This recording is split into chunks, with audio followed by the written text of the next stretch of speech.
જૂના ગીતો, ભજનો, દાર્શનિકો દ્વારા કહેવાયેલી કેટલી વસ્તુઓ જ્યારે ધ્યાનથી સાંભળીએ છીએ ત્યારે એવી ખબર પડે છે કે કહેવાના અસંખ્ય રસ્તાઓ લોકોને મળ્યા.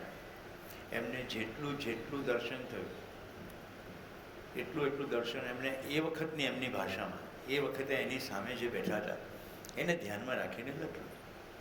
પછી વાર્તાઓ આવી. વાર્તાઓની અંદર પેઢી દર પેઢી મસાલા ભળતા ગયા.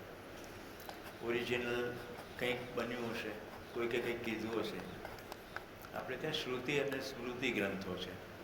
શ્રુતિ એટલે પેઢી દર પેઢી કહેવાયું, અને પછી એ આગળ જતાં ભોજપત્રમાં, પછી કાગળમાં, કાપડમાં અલગ અલગ રીતે પ્રિન્ટ થયું. તો જુઓ કે એક પેઢી જ્યારે બીજી પેઢીને કશું કહે તો જે કહેનાર છે એ અને સાંભળનાર છે બંને એક સ્તરે હોવા જોઈએ. અહીંયા આપણે 5 દિવસથી જોઈ રહ્યા છીએ, પ્રશ્નો આવે છે એનાથી ખબર પડે છે કે બધાની સ્થિતિ સરખી નથી. તો બોલે છે કોઈક, સાંભળે છે કોઈક, અને વળી પાછું એ ત્રીજાને કહે છે. એમ કરતાં કરતાં બધું અપભ્રંશ થયું હશે એવું માનવાને કારણ છે. કારણ કે પ્રતીતિ તો થતી નથી કે આવું કંઈ હોય. હવે આપણે પ્રશ્નો પહેલાં લઈ લઈએ છીએ. મિત્રો, હમણાં કોઈના પણ પ્રશ્નો આ પત્યા પછી પણ બાકી હોય તો પહેલાં લઈ લઈશું. આજે સૌથી મહત્ત્વના 3 બિંદુઓ લેવાના છે: સંબંધ, મૂલ્ય અને અખંડ સમાજ સાર્વભૌમ વ્યવસ્થાનું સ્વરૂપ કેવું હોઈ શકે. રાઈટ? એટલે તમે એક સંપૂર્ણ સ્પષ્ટતા સાથે જઈ શકો કે શું આ પ્રમાણે જિંદગી શક્ય છે. આપણી 4 અવસ્થામાં સૂર્ય ઉર્જાથી ચાલે છે કે શૂન્યાવકાશ રૂપે વ્યાપક શક્તિ સંચાલિત થાય છે. સૌથી પહેલાં તો એ જુઓ, આવડા મોટા બ્રહ્માંડમાં સૂર્યની કોઈ વેલ્યુ નથી. કેટલી આકાશગંગાઓ છે, એમાંની એક આકાશગંગા જેને આપણે દૂધ ગંગા કહીએ છીએ અથવા મિલ્કી વે કહીએ છીએ, એમાં સૂર્ય બહુ મહત્ત્વનો તારો નથી. રાઈટ? આપણો ખગોળનો પીરિયડ નથી. તમે જોઈ લેજો સૂર્યની સાઇઝ, એની પ્રકાશની માત્રા, અને સૂર્ય પાછો આકાશગંગાના કેન્દ્રમાં પણ નથી. અસંખ્ય તારાઓ પૈકીનો એક તારો છે, એને ફરતે ગ્રહમાળા છે. એટલે સૂર્ય ઉર્જાથી ચાલી રહી છે કશું ના, સૂર્ય ચાલી રહ્યો છે વ્યાપકમાં ડૂબેલો હોવાને કારણે. શૂન્યાવકાશ રૂપે વ્યાપક શક્તિ સંચાલિત થાય છે. મેં એવું કહ્યું કે વ્યાપક સામ્ય ઉર્જા સ્વરૂપે બધાને એક સરખી પ્રાપ્ત છે. જેની જેવી પાત્રતા એ પ્રમાણે ઉર્જિત છે. કરવાનો કેટલો કાર્યક્રમ રહ્યો. હિરેન, ફરી વાક્ય બોલું છું. વ્યાપક ઉર્જા સ્વરૂપે, સામ્ય ઉર્જા સ્વરૂપે, મૂળ ઉર્જા સ્વરૂપે નિરંતર બધાને એક સરખી રીતે પ્રાપ્ત છે. જેવી જેની પાત્રતા તે પ્રમાણે તે ઉર્જિત છે. તો આપણે કરવાનું શું રહ્યું? મારે કરવાનું શું? હા, કનૈયા માઇક આપો. જીવન પરમાણુ અક્ષય બળ શક્તિ સંપન્ન છે. ભૌતિક રાસાયણિક ક્રિયા થતી નથી, એટલે નિરંતર છે, સતત છે. કનૈયાભાઈ માઇક આપો. જો 2 વસ્તુ સતત છે, વ્યાપક સતત છે, એમાં વધઘટ થાય છે ના. વ્યાપક શૂન્ય, પૂર્ણ, મૂળ ઉર્જા, સામ્ય ઉર્જા, અખંડ, કોઈ ટુકડો નથી એમાં. એ નિરંતર પ્રાપ્ત છે. જીવન નિરંતર છે. મેં કહ્યું કે જેવી જેની પાત્રતા તે પ્રમાણે તે ઉર્જિત થાય છે. તો આપણે કરવાનું શું હવે? નમસ્તે. નમસ્તે. આપણું લક્ષ્ય નક્કી કરી અને પાત્રતા વધારવાની છે. લક્ષ્ય તો નક્કી જ છે, લક્ષ્ય નક્કી નથી કરવાનું. લક્ષ્ય તરફ ધ્યાન રહે અને પાત્રતાનો વિકાસ થાય. જેમ જેમ પાત્રતા વિકસતી જશે તેમ તેમ સમજણ વધતી જશે. કારણ કે વધુ વધુ ધ્યાન દઈશું તો વધુ પાત્રતા એટલે વધુ ધ્યાન જશે. એક સમય એવો આવશે કે સંપૂર્ણ સમજી શકાશે. એ ક્રિયાનું નામ છે અનુભવ ક્રિયા. કાર્યક્રમ આટલો જ છે. એટલે શું કીધું? ગઠન પૂર્ણ તો થઈ ગઈ, હવે ક્રિયાપૂર્ણતા, તો 4.5 ક્રિયા જાગૃત છે, દેખાય છે. અત્યારે તો શું ક્લાસમાં દેખાડીને પછી પાછું ઉપમા ખાવા જઈએ ને એટલે ભૂલાઈ જાય. એટલે જો અસ્તિત્વમાં કોઈ વસ્તુ છે, એનો હોવાનો કોઈક અર્થ છે, અને પછી એના માટે એક શબ્દ છે. આ સાચું કે શબ્દ છે, પછી એનો અર્થ શોધવાનો છે, અને પછી અસ્તિત્વમાં વસ્તુ ગોતવાની છે? પહેલું સાચું કે બીજું સાચું? અસ્તિત્વમાં કોઈક વસ્તુ છે, એ જે છે એનો હેવાનો હેતુ છે, એની કોઈ ઉપયોગિતા પૂરકતાની સ્થિતિ છે, એ જે છે એ મને સમજાય પછી હું શબ્દ કહું તો સાચું પડે, કે પહેલાં હું શબ્દ કહી દઉં પછી એ શબ્દનો અર્થ બધાને કહું અને પછી અસ્તિત્વમાં વસ્તુ બતાડું? જો શિક્ષણે શું કર્યું, નિશાળમાં બાળક જાય એટલે કે વાટકો, વાટકી, ચમચો, ચમચી અને થાળી લાવો, એટલે શબ્દ કહી દીધો. હવે શબ્દનો અર્થ બતાવ્યો. હવે અસ્તિત્વમાં વસ્તુ ગોતવા જશે તો મળશે નહીં, કારણ કે વાટકો પુલ્લિંગ નથી, ચમચી સ્ત્રીલિંગ નથી. અસ્તિત્વમાં શું મળશે? ધાતુ અને ધાતુના વિવિધ આકાર. ખ્યાલ આવે છે? પહાડ ઊંચો, નદી પાતળી, ઝરણું રમતું જમતું આવે. પહેલાં નિશાળમાં શીખવાડી દીધું. અસ્તિત્વમાં જશે તો શું દેખાશે? પાણી અને પદાર્થ અવસ્થા. અસ્તિત્વમાં પુલ્લિંગ પુરુષ દેખાશે નહીં. તો યાત્રા કેટલી કરવાની છે? અહીંયા તો તમને દર્શનમાં શબ્દ મળી ગયા. હવે જેણે શબ્દ આપ્યા એને અસ્તિત્વમાં વસ્તુ જોઈ, એ વસ્તુ જોઈને પછી એનો અર્થ શોધ્યો અને પછી નામ આપ્યું, એટલે વ્યાખ્યા કરી દીધી બધી વસ્તુ કે ભાઈ અસ્તિત્વમાં માનવ છે.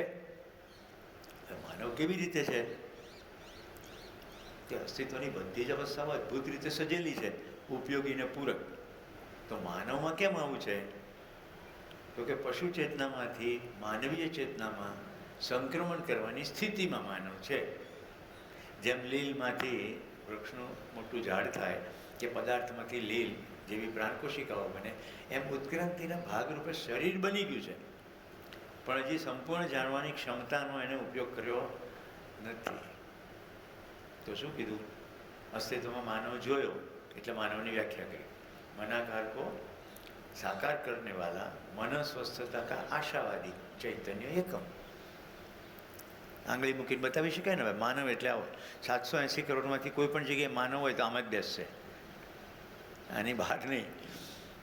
ઓકે, તો મિત્રો દર્શન આપણને જે પ્રાપ્ત થયું છે એ બધું અનુભવ મૂલક છે. જેને અનુભવ થયો, અસ્તિત્વમાં વસ્તુ દેખાઈ, એણે આપણને શબ્દ સ્વરૂપ આપ્યું. હવે આપણી કઈ યાત્રા? આજે શિબિર પૂરો થાય પછી કઈ યાત્રા? પુસ્તકમાં શબ્દ વાંચીએ, એનો અર્થ સમજીએ અને પછી અસ્તિત્વમાં એ વસ્તુ જોઈએ. અસ્તિત્વમાં વસ્તુ દેખાવા લાગશે એટલે રોમાંચ રોમાંચ, ખુશી ખુશી. કાલે શબ્દોથી તમે અમારાથી કેટલાક રડી નથી પડ્યા. શબ્દો તો પહેલાં આ સાંભળ્યા હતા. યાત્રા કરતાં કરતાં અસ્તિત્વમાં વસ્તુ દેખાઈ ગઈ. આજ સવારે એક મિત્રએ કહ્યું કે જેને શોધતા હતા કેટલા ફાંફા માર્યા, અને શોધવાનું તો છે જ નહીં, અનુભવવાનું છે જ, નિરંતર છે. એટલે મેં તમને 3 ગીતો સંભળાવ્યા. તો મિત્રો, વ્યાપક શક્તિ સંચાલિત નથી થતી, વ્યાપક શક્તિ અસીમ છે. એટલે શક્તિમાંથી આવે છે ને જાય છે ને ચલાવે છે ને કરે છે ને કરવાવાળું કોઈ નથી. બધું થાય છે અને એ જ તો મહિમા છે. ઘણાને આ વસ્તુ સમજાતી એટલા માટે નથી કે પહેલેથી સ્વીકાર્યું છે કે ટેબલ બનાવ્યું છે તો ટેબલનો બનાવનાર છે અને ટેબલનું લાકડું છે, એટલે કોઈક તો બનાવનાર હોવો જોઈએ. આપણે લગ્ન કર્યા એટલે ભગવાનની કલ્પના કરીએ એટલે ભગવાનના લગ્ન કરવા પડે. આપણે બચ્ચા પેદા થાય એટલે ભગવાનને બચ્ચા પેદા થાય. આપણે ગુસ્સો કરીએ એટલે ભગવાને ગુસ્સો કરે. આ બધું ધ્યાનમાં જ આવે છે તમને? હું જ્યારે જ્યારે નામો બોલું છું આવા, તો તમને અમુક અમુક ભગવાનોના જે પણ ચરિત્રો વાંચ્યા હશે એ યાદ આવતા હશે.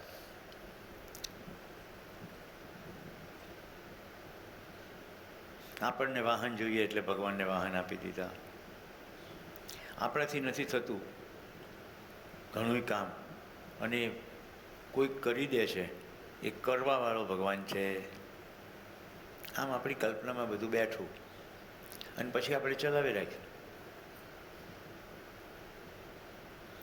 એટલે માન્યતાવશ અસ્તિત્વની સચ્ચાઈ આપણે જોઈ નહીં, પણ પહેલાં શબ્દ જોયો અને પછી એનો અર્થ શોધવાનો પ્રયત્ન કર્યો. આ ફાંફા મારવાથી કશું મળતું કેમ નથી? કારણ કે જે નથી એ ક્યાંથી મળશે? એવી કઈ પાઠ પૂજા કરો કે તમારો રોગ કોરોના જતો રહે? શરીર એના નિયમ પ્રમાણે જ વર્તે, નહીં તો ઉદ્યોગપતિઓ મરે જ નહીં કોઈ દિવસ. ઢગલો પૈસા છે, રાઈટ? જેટલા પાઠ પૂજા કરવા એટલે કરાવી નાખે, જેટલા રસાયણો નાખવા એટલે નાખે. કોઈ પણ દવા શરીરના નિયમથી વિપરીત કામ કરે એટલે ગયા જ સમજો. સાવ સાદી ભાષામાં એને એલર્જી કહે છે. સાવ સાદી ભાષા. ખરું ને કૃષ્ણાબેન? એવું થાય ખરું કે મારે બી કોમ્પ્લેક્સની ઉણપ છે અત્યારે, તો એક જ દિવસની અંદર 100 mlનું ઇન્જેક્શન લઈ લો? એવું ના થાય. શરીર એના નિયમ પ્રમાણે 1.5 ml પચાવી શકતું હોય તો એટલું જ લેવાય, નહીં તો એનું એ ઝેર થાય. જ્ઞાનાવસ્થામાં મનુષ્યના મૃત્યુ પછી, હવે જો કેવી ભાષા પ્રયોગ થાય છે. જ્ઞાનાવસ્થા એટલે જ મનુષ્ય, એટલે જ માનવ. એટલે શું લખવું પડે? માનવના શરીરના મૃત્યુ પછી પરમાણુઓ શૂન્યાવકાશમાં સ્થિત શક્તિ ક્યાં જાય છે? ભાઈ બહુ સરળ છે. આ શરીરને દાટી દેશો તો માટીમાં મળી જશે. વળી પાછું આમે જડ જ હતું, ચલાવનાર ચૈતન્ય તો ગયું, હવે જડ છે, જડમાં મળી જશે. સળગાવી દેશો તો થોડુંક વાયુ થઈ જશે, વળી પાછું ડિપોઝિટ થઈને નીચે આવશે કાર્બન, રાઈટ? શું થાય છે? રાખ ભેગી થાય છે. જે લોકો ઘરમાં ચૂલા જલાવતા છે એને ખબર છે, નીચેથી જે પણ બનાવે ઉપરથી દિવાલ ધીમે ધીમે ધીમે ધીમે કાળી થાય, ડિપોઝિટ થાય ને કાર્બન, તો વળી પાછું પદાર્થ અવસ્થામાં મળી જવાનું. શું મળી જવાનું છે? શરીર. શું મરી જાય છે? શરીર. સમાધિ અવસ્થા પ્રાપ્ત થયા વગર અનુભવની સ્થિતિએ પહોંચી શકાય? હા, અધ્યયનપૂર્વક પહોંચી શકાય. એ જ તો ખૂબી છે. હવે આજે નાગરાજજીની વાર્તા કરીએ. પરમ આદરણીય નાગરાજજી દક્ષિણ ભારતમાં, કર્ણાટકમાં જિલ્લા હાસન અગ્રહારમાં જન્મ્યા. એમનું નામ નાગરાજ, અગ્રહાર નાગરાજ શર્મા. એક બ્રાહ્મણ કુટુંબમાં જન્મ્યા. એમના માતાજી અને આખું ગામ બધા સંસ્કૃતના વિદ્વાનોથી ભરેલું. એટલું જ નહીં, એમના માતામાં એટલે મામા આખી પરંપરા વેદમૂર્તિ પરંપરા. એટલે શંકરાચાર્યને પણ સંસ્કૃતને વેદ ભણાવનાર, કારણ કે શંકરાચાર્ય પદ ઉપર આરૂઢ થાય એના ગુણોને કારણે, તો બધા ગ્રંથોના અભ્યાસી હોય એવું જરૂરી નહીં. આવી પરંપરામાં જન્મ્યા, પણ માનવાની ક્રિયાનો અભાવ. પહેલી જ યાત્રા અગાઉ કેવી થઈ હશે કે ઘરમાં એમ કહ્યું કે બ્રહ્મ સત્ય જગત મિથ્યા, તો નાગરાજજી કે બ્રહ્મ જો સત્ય હોય, આખું જગત બ્રહ્મથી આવ્યું હોય તો મિથ્યા કેવી રીતે હોય? બીજો પ્રશ્ન, બ્રહ્મ હૃદયમાં રહે છે. જો હૃદયમાં રહે છે તો લોકો આટલો બધો ખૂના, મરકી, રેપ, ગંદકી કેમ કરે છે? એટલે ઘરમાં બધા એમને વિતંડાવાદી કહેવા માંડ્યા કે આ કશું માનતો નથી. પણ વડીલોનો આદર ખૂબ કરતા હતા. એટલે વડીલોએ કીધું કે તું જે પ્રશ્ન પૂછે છે ને એનો જવાબ તને ગ્રંથોમાંથી મળી જશે. એટલે એણે આદરપૂર્વક બધા ગ્રંથોનો અભ્યાસ કરી નાખ્યો. જવાબ મળ્યો નહીં. પછી ગયા શંકરાચાર્ય પાસે, કારણ કે પરંપરા શંકરાચાર્યને શીખવતી હતી. એ વખતે જે શંકરાચાર્ય હતા એ ધ્યાનમાં બેઠેલા હતા. એમણે આંખો ખોલી ત્યારે નાગરાજીએ પૂછ્યું કે મારા પ્રશ્નોનો જવાબ જોઈએ છે. એમણે બહુ સટીક પ્રશ્નો પૂછ્યા હતા કે 1947માં ભારત આઝાદ થયો, અહિંસાના રસ્તે ચાલનારી આ પ્રજા આટલી બધી હિંસામાં કેવી રીતે ઉતરી ગઈ? ભાગલામાં બે પક્ષે ભારતના જ લોકો હતા ને, એકદમ આટલી બધી હિંસા કેમ થઈ ગઈ? માનવ મૂલ્યનું સંવિધાનમાં વ્યાખ્યા જ નથી ક્યાંય, કોન્સ્ટિટ્યુશન, રાઈટ? એટલે અભ્યાસુ હતા. દક્ષિણ ભારતમાં એમની પેન્સિલની ફેક્ટરી હતી. મોટા થયા, પરણ્યા. આ પ્રશ્નો ચાલુ રહ્યા ત્યારની વાત કરું છું. સમાંતર બધું ચાલ્યું. શંકરાચાર્યએ આંખો ખોલીને કીધું કે નર્મદાને કાંઠે જઈને તપ કર, સમાધિમાં તને જવાબ મળી જશે. અને એમને આંખો બંધ કરી દીધી.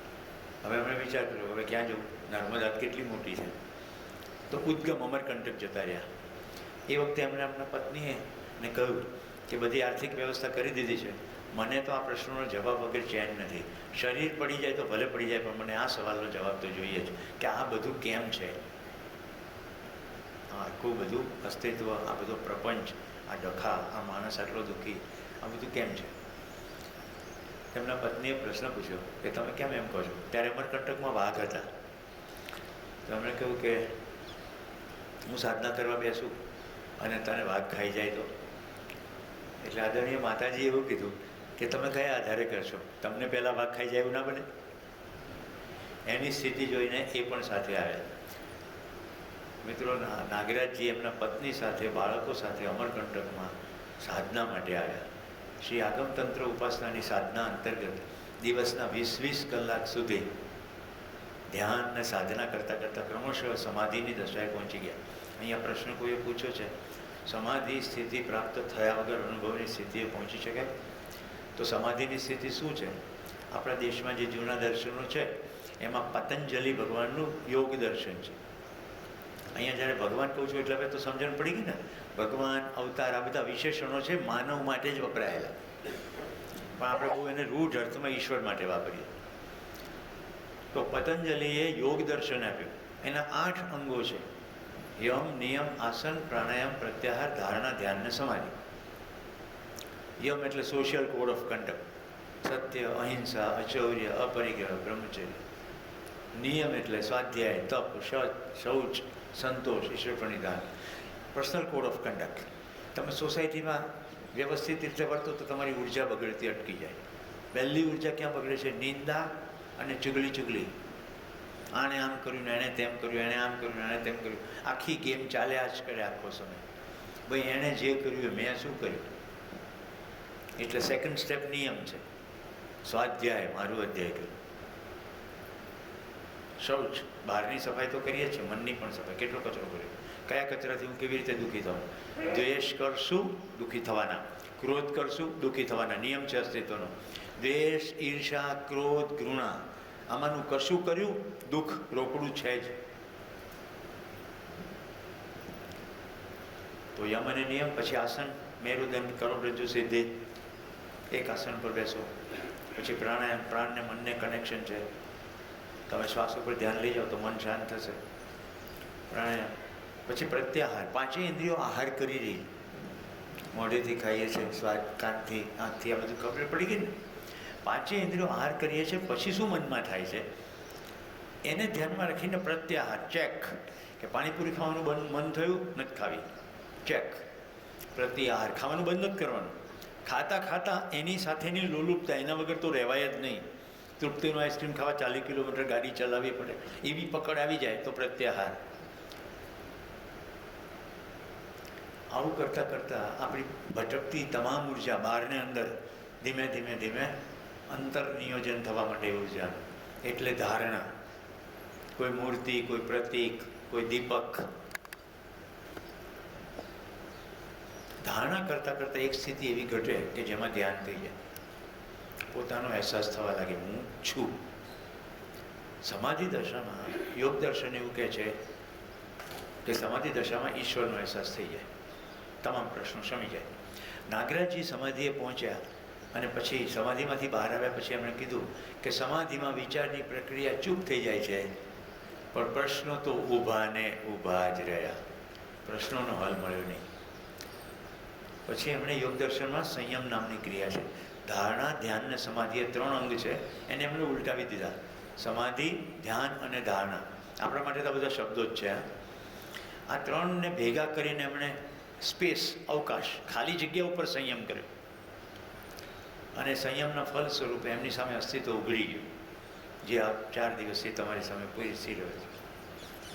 અસ્તિત્વ જેવું છે એવું દર્શન થયું. 5 વર્ષ સુધી જીર્ણોટ ભર્યું એ દર્શન કરતા જ રહ્યા. ત્યાર પછી એમણે બોલવાનું શરૂ કર્યું અને સમજાવવાનું શરૂ કર્યું.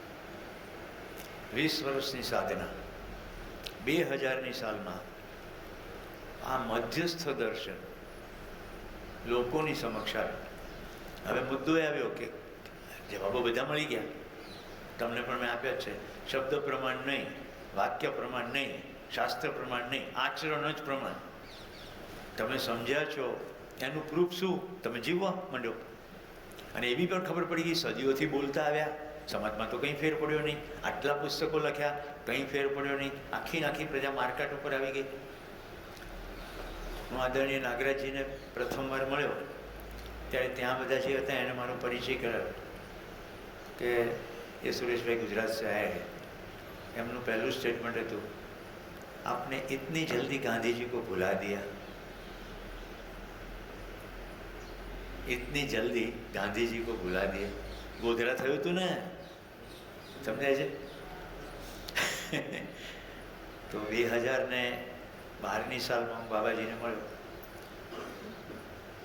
તો મારું કહેવાનું તાત્પર્ય એ છે કે સમાધિ પછી પ્રશ્નોનો જવાબ ના મળ્યો, સંયમની ક્રિયા પછી પ્રશ્નોનો જવાબ મળ્યો અને એમને સ્પષ્ટ થઈ ગયું પૃથ્વીના તમામ માણસો એક છે, માનવ જાતિ એક, માનવ ધર્મ એક, બધાને સુખી થવું છે, એનાથી એને અલગ કરી શકાય નહીં.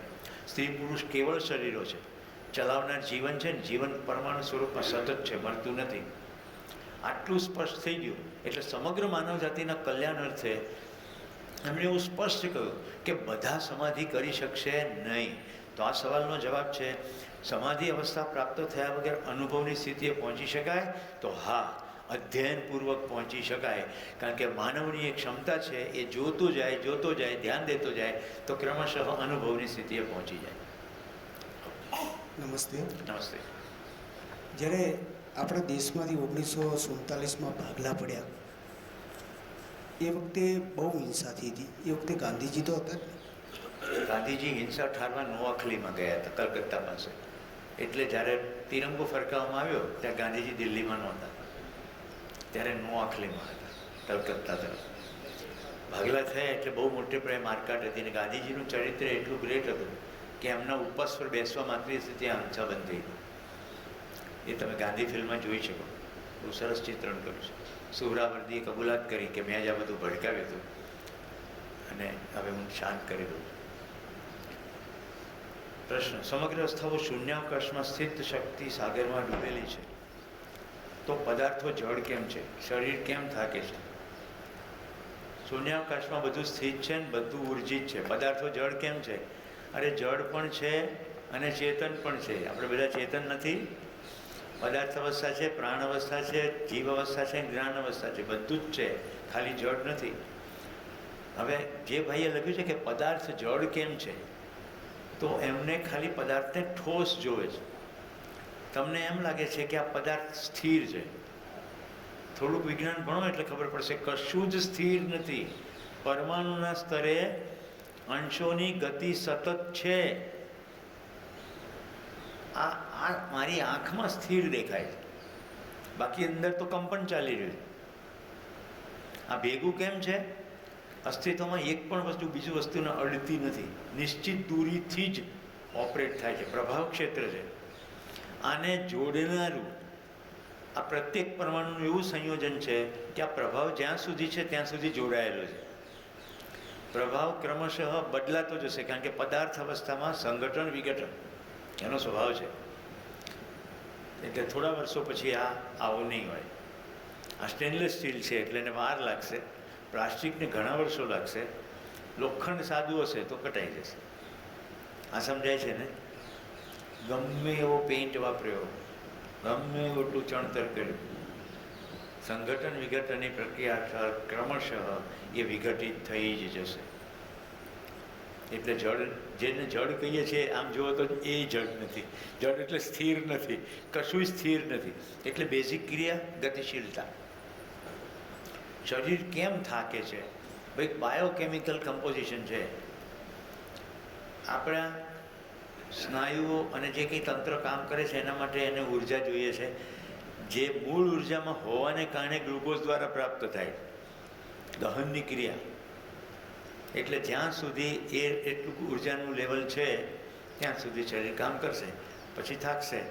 થાક્યા પછી પાછો જ્યાં સ્ટોર થયો છે ત્યાંથી પાછી રિલીઝ થશે. ઓકે, અહીંયા શરીર થાકે છે એમાં ખરેખર શરીર થાકતું નથી. આપણે બોલીએ છીએ કે હું થાકી ગયો. હમણાં વિડીયો બતાડો, શરીર કોઈ થાકતું નથી. આમાં તમને એક અનુભવ કહું. રોજ જે 10-11 વાગે સૂતા હો અને 4-5 વાગે ઉઠતા હો, કોઈ 6 વાગે ઉઠતું હોય, 7 વાગે ઉઠતું હોય. નવરાત્રિના 9-10 દિવસ આવે એમાં ખાસ કરીને નાનેરાઓ, મોટેરાઓ પણ આવી ગયા. 11-12 વાગ્યા સુધી તો સજના જજના ચાલે, 2-3-4 વાગ્યા સુધી ગરબા ચાલે. 1-1.5 કલાક સૂતા હોય, 7 વાગે કોલેજ હોય. તો અમદાવાદની દીકરીઓ તો રાણીના હજીરામાંથી પાછો ભાડે ડ્રેસ લેવા જવાનો હોય દિવસે. એટલી ઓછી ઊંઘ 9 દિવસ સુધી, ને રાતો ગરબાઈ ઠેકડામાં તો મારવાના જ. સ્વેચ્છાપૂર્વક નક્કી કર્યું છે. તો થાકી ગયેલી માં એવી ખબર પડે કે છોકરાને તાવ આવ્યો છે તો ફટાક કરતી ઊભી થઈ જાય અને સવારના 4 વાગ્યા સુધી પોતા મૂકે. જીવન થાકતું નથી. શરીરમાં મસલની ઉર્જા કે સ્નાયુઓ જે કંઈ કહેતા હોય એની ઉર્જા પૂરી થઈ જાય પછી આપણી સ્વીકૃતિ છે કે હવે આનાથી વધારે તો નહીં થાય. હકીકતે એ જ ક્ષણેથી જો નક્કી થાય કે આનાથી વધારે કરવાનું છે. એક પ્રસંગ કહું. અમે આબુની તળેટીથી ચાલવાનું શરૂ કર્યું, પાવાપુરી. ચાલતા ચાલતા ઠેઠ ઉપર ગુરુ શિખર પહોંચવાનું હતું. 5500 ફૂટની ઊંચાઈ. આપણે માઉન્ટ આબુની વાત કરીએ. હવે 9 કલાકનો ટ્રેક અને એવી સ્થિતિ આવી. હું તો અમદાવાદમાં જ મોટો થયો છું. મારી સાથે તો બધા માઉન્ટેનમાં જરા ખડતલ માણસો હતા. અને મારું આજે પાશેરામાં પહેલી પૂણી જેવું, બીજું ત્રીજું ટ્રેક હતું. મજા બહુ પડી. એટલે મને જેને આમંત્રણ આપ્યું એને કીધું કે થઈ જશે, અહીંયા બધા આંટા આવી રહ્યા. અને ગુરુ શિખર હજી થોડુંક જ દૂર દેખાય એટલે 1-8 કલાક ચાલવા. એટલે મેં કીધું હવે મારાથી ચલાશે નહીં, હવે તમે બધા મિત્રો જતા રહો, મને અહીંયા છોડી દો. હું મારી જાતે જ્યારે થાક ઉતરશે પછી ધીમે ધીમે ચાલીને આવી ગઈ. રાઈટ. અને એકાદ મિત્ર સાથે રહે, કારણ કે જંગલ હતું, દીપડા વગેરે હોય, બાકી બધા જાઓ. એટલે જે સિનિયર માઉન્ટેનિયર હતા ને એણે મારોય થેલો ખોલ્યો અને બધાના થેલા ખોલ્યા. બધાની પાસે મીઠાઈ હોય જ. અમે ટ્રેકિંગમાં જઈએ એટલે ઘણી વસ્તુ લઈ જઈએ. પછી મને 45 મિનિટ સુધી ક્રમશઃ બધું થોડું થોડું ખાવાનું ગળ્યું આપ્યું, પાણી પીધું. જેવું ગ્લુકોઝ અપ જાય એટલે આમ કરંટ આવે એટલે ચડી ગયા ઉપર, ગુરુ શિખર પહોંચી ગયા. હવે આજે થોડો વિલંબ થયો એમાં ગુરુ શિખર જે જીપવાળાને બોલાવ્યો હતો, ગુરુ શિખરથી નીચે ઓરિયા જવાનું, એ જતો રહ્યો. એને એમ થયું કે આ પાર્ટી તો હવે આવશે નહીં, હવે શું કરવું?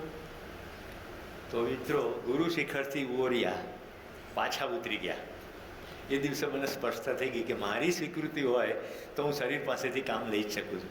કારણ કે શરીર એક સાધન છે. હા, એટલું થાય ડેમેજ થઈ શકે. રાઈટ. તમે શરીરથી તાકાત બહારનું કામ લેવા જાઓ તો ડેમેજ થાય. મેં તમને કીધું ને 30 કિલોનું બાચકું ઉપાડી લીધું મેં. કદી ના ઉપાડ્યું હોય તો મસલ પુલ થઈ જાય. પણ સ્વીકૃતિ જીવનની હોવી જોઈએ. સત્ય એક જ હોય તો દરેક મહાપુરુષને અલગ અલગ દર્શન કેમ થયા? ભાઈ એ તો જે તે મહાપુરુષને પૂછવું પડે. બાકી હું તો એવું સ્પષ્ટ માનું છું. મેં તમને નરસિંહ મહેતા, કબીરજી, ટુકડાજી અને રહીમ બધાના ભજનો સંભળાવ્યા જે જુદા જુદા સંપ્રદાયમાં છે અને બધાને સત્યનું થોડુંક થોડુંક આંશિક દર્શન થયું છે એવું સ્પષ્ટ દેખાય. છેલ્લા ગીતમાં કબીરજીએ શું કીધું? મેં તો હું વિશ્વાસ મેં. જીવન વિદ્યાનું એક સૂત્ર કહું, સ્વયંમાં વિશ્વાસપૂર્વક જીવવાનો વિવેક અને વિજ્ઞાન એટલે જીવન વિદ્યા. સ્વયંમાં વિશ્વાસ કેમ નથી? હું વ્યવસ્થાનો એક અંગ છું, અક્ષય બળ શક્તિ સંપન્ન છું, તો હાથમાં શકરું નહીં રાખું. આપણને પોતાના સ્વરૂપનું ભાન નથી એટલે વિશ્વાસ નથી. કાલે મેં શ્રદ્ધામાં વાક્ય કીધું તો યાદ છે, સહ અસ્તિત્વમાં શ્રદ્ધા. તો દરેકને અલગ અલગ દર્શન નથી થયું, આંશિક દર્શન થયું છે એમ કહેવાય. અથવા કોઈકને પૂર્ણ દર્શન થયું હશે પણ એની પરંપરા બની નથી, કારણ કે સમાજમાં એ જોવા મળતું નથી. રામજી જો આદર્શ પુરુષ હતા તો અત્યારે રામજીના પૌત્ર બતાવો મને કે જે આદર્શથી જીવતા હોય. રાઈટ. ગાંધીજીના દીકરા હરિલાલનું દારૂ પીધેલી હાલતમાં ફૂટપાથ પર અવસાન થયું હતું. રાવણના ભાઈ વિભીષણ એ પાર્ટીમાંથી આ પાર્ટીમાં આવી ગયા હતા. પરિવારમાં જેની જેવી સ્થિતિ, જેની જેવી સમજ, તેવી તેની ગતિ. પિતા ગમે તે હોય, ભાઈ ગમે તે હોય. તમને ખબર છે ઓસામા બિન લાદેનનો ભાઈ યુનાઇટેડ નેશન્સમાં કામ કરતો. ઓસામા બિન લાદેનની પાછળ અમેરિકા પડી ગયું હતું. એ વખતે એનો બ્રધર ત્યાં જ હતો. એને કહ્યું મારે ભાઈ આની સાથે કંઈ લેવા દેવા નથી, એ તો ખોટા રવાડે ચડી ગયું. ગુજરાતમાં જે આતંકવાદી હુમલા થયા એમાં એક પિતાએ એ આતંકવાદીની લાશ લેવાની ના પાડી દીધી કે મેં તો એને ક્યારનો દીકરા તરીકે મરેલો જાહેર કરેલો જ છે. પોલીસ કહી હશે કે ભાઈ આના ફાધર તમે છો, કે નહીં એ મારો દીકરો છે જ નહીં, આવો મારો દીકરો હોય જ નહીં, જન્મ્યો એટલે શું થયું, તમારે જે કરવું એ કરો. એને છાપામાં પહેલાં આપી દીધેલું, એ કટિંગ સાચવી રાખેલું, બતાવ્યું પોલીસને કે આ મારા નથી હવે. એટલે પિતા ગમે તે હોય, માતા ગમે તે હોય, ભાઈ ગમે તે હોય, દરેકની સ્થિતિ પ્રમાણે જ ગતિ છે. એક જ કુટુંબમાં 4 દીકરા હોય, ચારેયની સરખી સ્થિતિ ના હોય, સરખી ગતિ ના હોય, જેવી જેની સમજણ. પાપ પુણ્ય સુખ દુઃખ કોણ ભોગવે છે? કાલે હેમાબેન બોલ્યા હતા સ્વર્ગ અહીંયા જ છે. હવે જો જ્યારે તમને સુખની અનુભૂતિ જ્યાં થાય છે તે જ ત્યાં સ્વર્ગ છે, જેટલી દુઃખની અનુભૂતિ થાય છે તે જ ત્યાં નર્ક છે. જે અસ્તિત્વગત પ્રમાણે અસ્તિત્વના જે નિયમ છે તે પ્રમાણે વર્તે છે એ બધું પુણ્ય છે. અસ્તિત્વના નિયમથી વિપરીત વર્તે છે એ બધું પાપ છે. નિયમથી વિપરીત વર્તશો એટલે દુઃખ રોકડું છે જ. કોઈ હિસાબ રાખનાર નથી. કોણ ભોગવે છે? સ્વયં જ ભોગવીએ છીએ.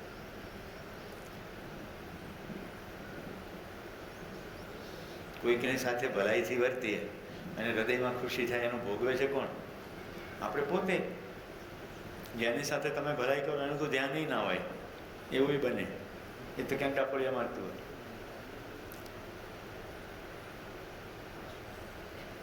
ઈશ્વરને જીવન સૃષ્ટિ બનાવવાની કેમ જરૂર પડી?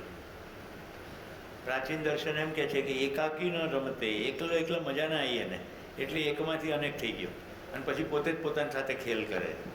આવું પ્રાચીન દર્શન કહે છે. ભાઈ ઈશ્વરે સૃષ્ટિ બનાવી નથી. ઈશ્વર કશું કરતો નથી. ઈશ્વર કશું કરતું નથી. ઈશ્વર કશું કરતી નથી. કારણ કે ઈશ્વરમાં લિંગ નથી, ઈશ્વરમાં કોઈ ક્રિયા નથી, ઈશ્વરમાં કોઈ વિકાર નથી. ઈશ્વરમાં બધું થાય છે, ઈશ્વર કશું કરે એ વાતમાં દમ નથી. એટલે સૃષ્ટિ એણે બનાવી નથી. સૃષ્ટિ છે છે છે છે છે છે. નિયમબદ્ધ રીતે સૃષ્ટિ છે, ઈશ્વર છે.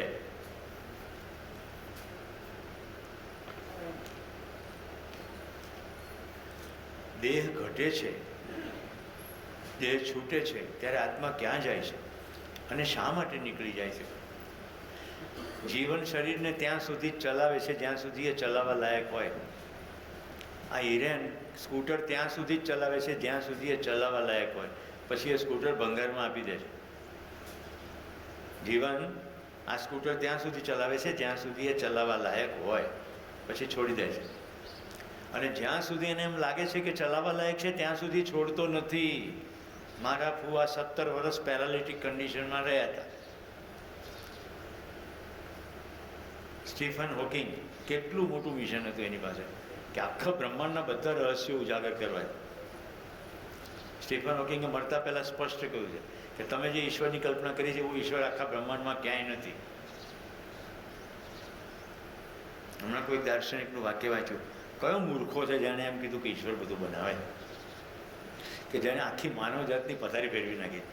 ખાલી એક માન્યતાને કે માણસ ઈશ્વર બધું બનાવે છે, ઈશ્વર પાપ પુણ્યનો હિસાબ રાખે છે, ઈશ્વર મારા કર્મોના ફળ આપે છે અને જે થઈ રહ્યું છે ઈશ્વરને કારણે થઈ રહ્યું છે, એટલે મારે તો કશું કરવાનું રહેતું નથી. એટલે તમામ પ્રકારની અકર્મણ્યતા આપણા હાથમાં છે શું, એટલે કરવાની નહીં.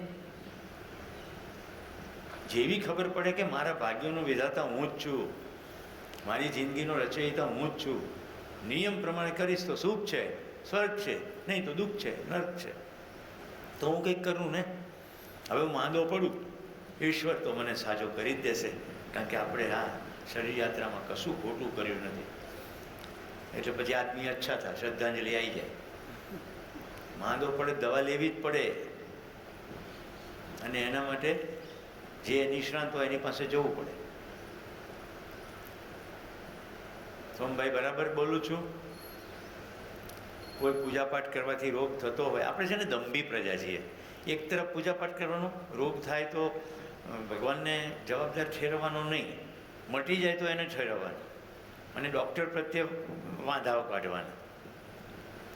પદાર્થ અવસ્થાનો જરાય ક્રેડિટ નહીં આપવાની, જે ઔષધ અંદર ગયું.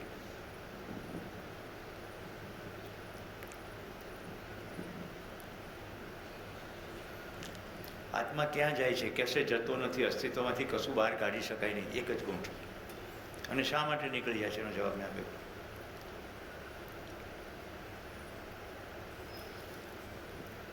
અન્યાય અને શોષણ વખતે ઈશ્વરનું શું કાર્ય હોય છે? લ્યો જવાબ આપો. અન્યાય અને શોષણ વખતે ઈશ્વરનું શું કાર્ય હોય છે? ઈશ્વર કશું કરતો નથી, કરતી નથી, કરતું નથી. તેને શું કરવાનું? કરો અન્યાય, ભોગવો જાતે ને જાતે. એક સાદું ઉદાહરણ આપું, કદાચ પકડાઈ જાય. સમજો ભારતના વડાપ્રધાન અહીંયા પાલનપુર આવે તો એને સૂચના આપવાની હોય કે એના હોવા માત્રથી બધું થઈ જાય? એના આવવા માત્રથી થઈ જાય કે નહીં? આ એક માણસ જ છે ને, ખાલી એ પદ ઉપર બેઠો છે, એના એ જ્યાં જ્યાં જાય ને ત્યાં બધી વ્યવસ્થા થઈ જાય કે નહીં? માનવકૃત વ્યવસ્થાઓ બધી સરકી થઈ જાય, રોડ સાફ થઈ જાય, રંગ રોગાન થઈ જાય, ખાલી એના આવવાના સમાચાર માત્રથી. એ કશું જાતે કરે નહીં. તો ઈશ્વરમાં હોવા માત્રથી બધું થાય છે, એ કરીને એને કશું કરવાનું નથી. એટલે તો મહિમા છે, નહીં તો શેનો મહિમા? ગાંધીનગરનો કારકુન થોડા પૈસાની પ્રસાદી ધરો એટલે કરી આપે, તો પછી એનામાં ફરક શું? જરાક તો તર્ક લગાડો. થોડા આમ કરીએ, થોડું આમ કરીએ એટલે આપણું કામ કરી આપે, અને આપણું કરે એટલે કોકનું તો બગડે જ.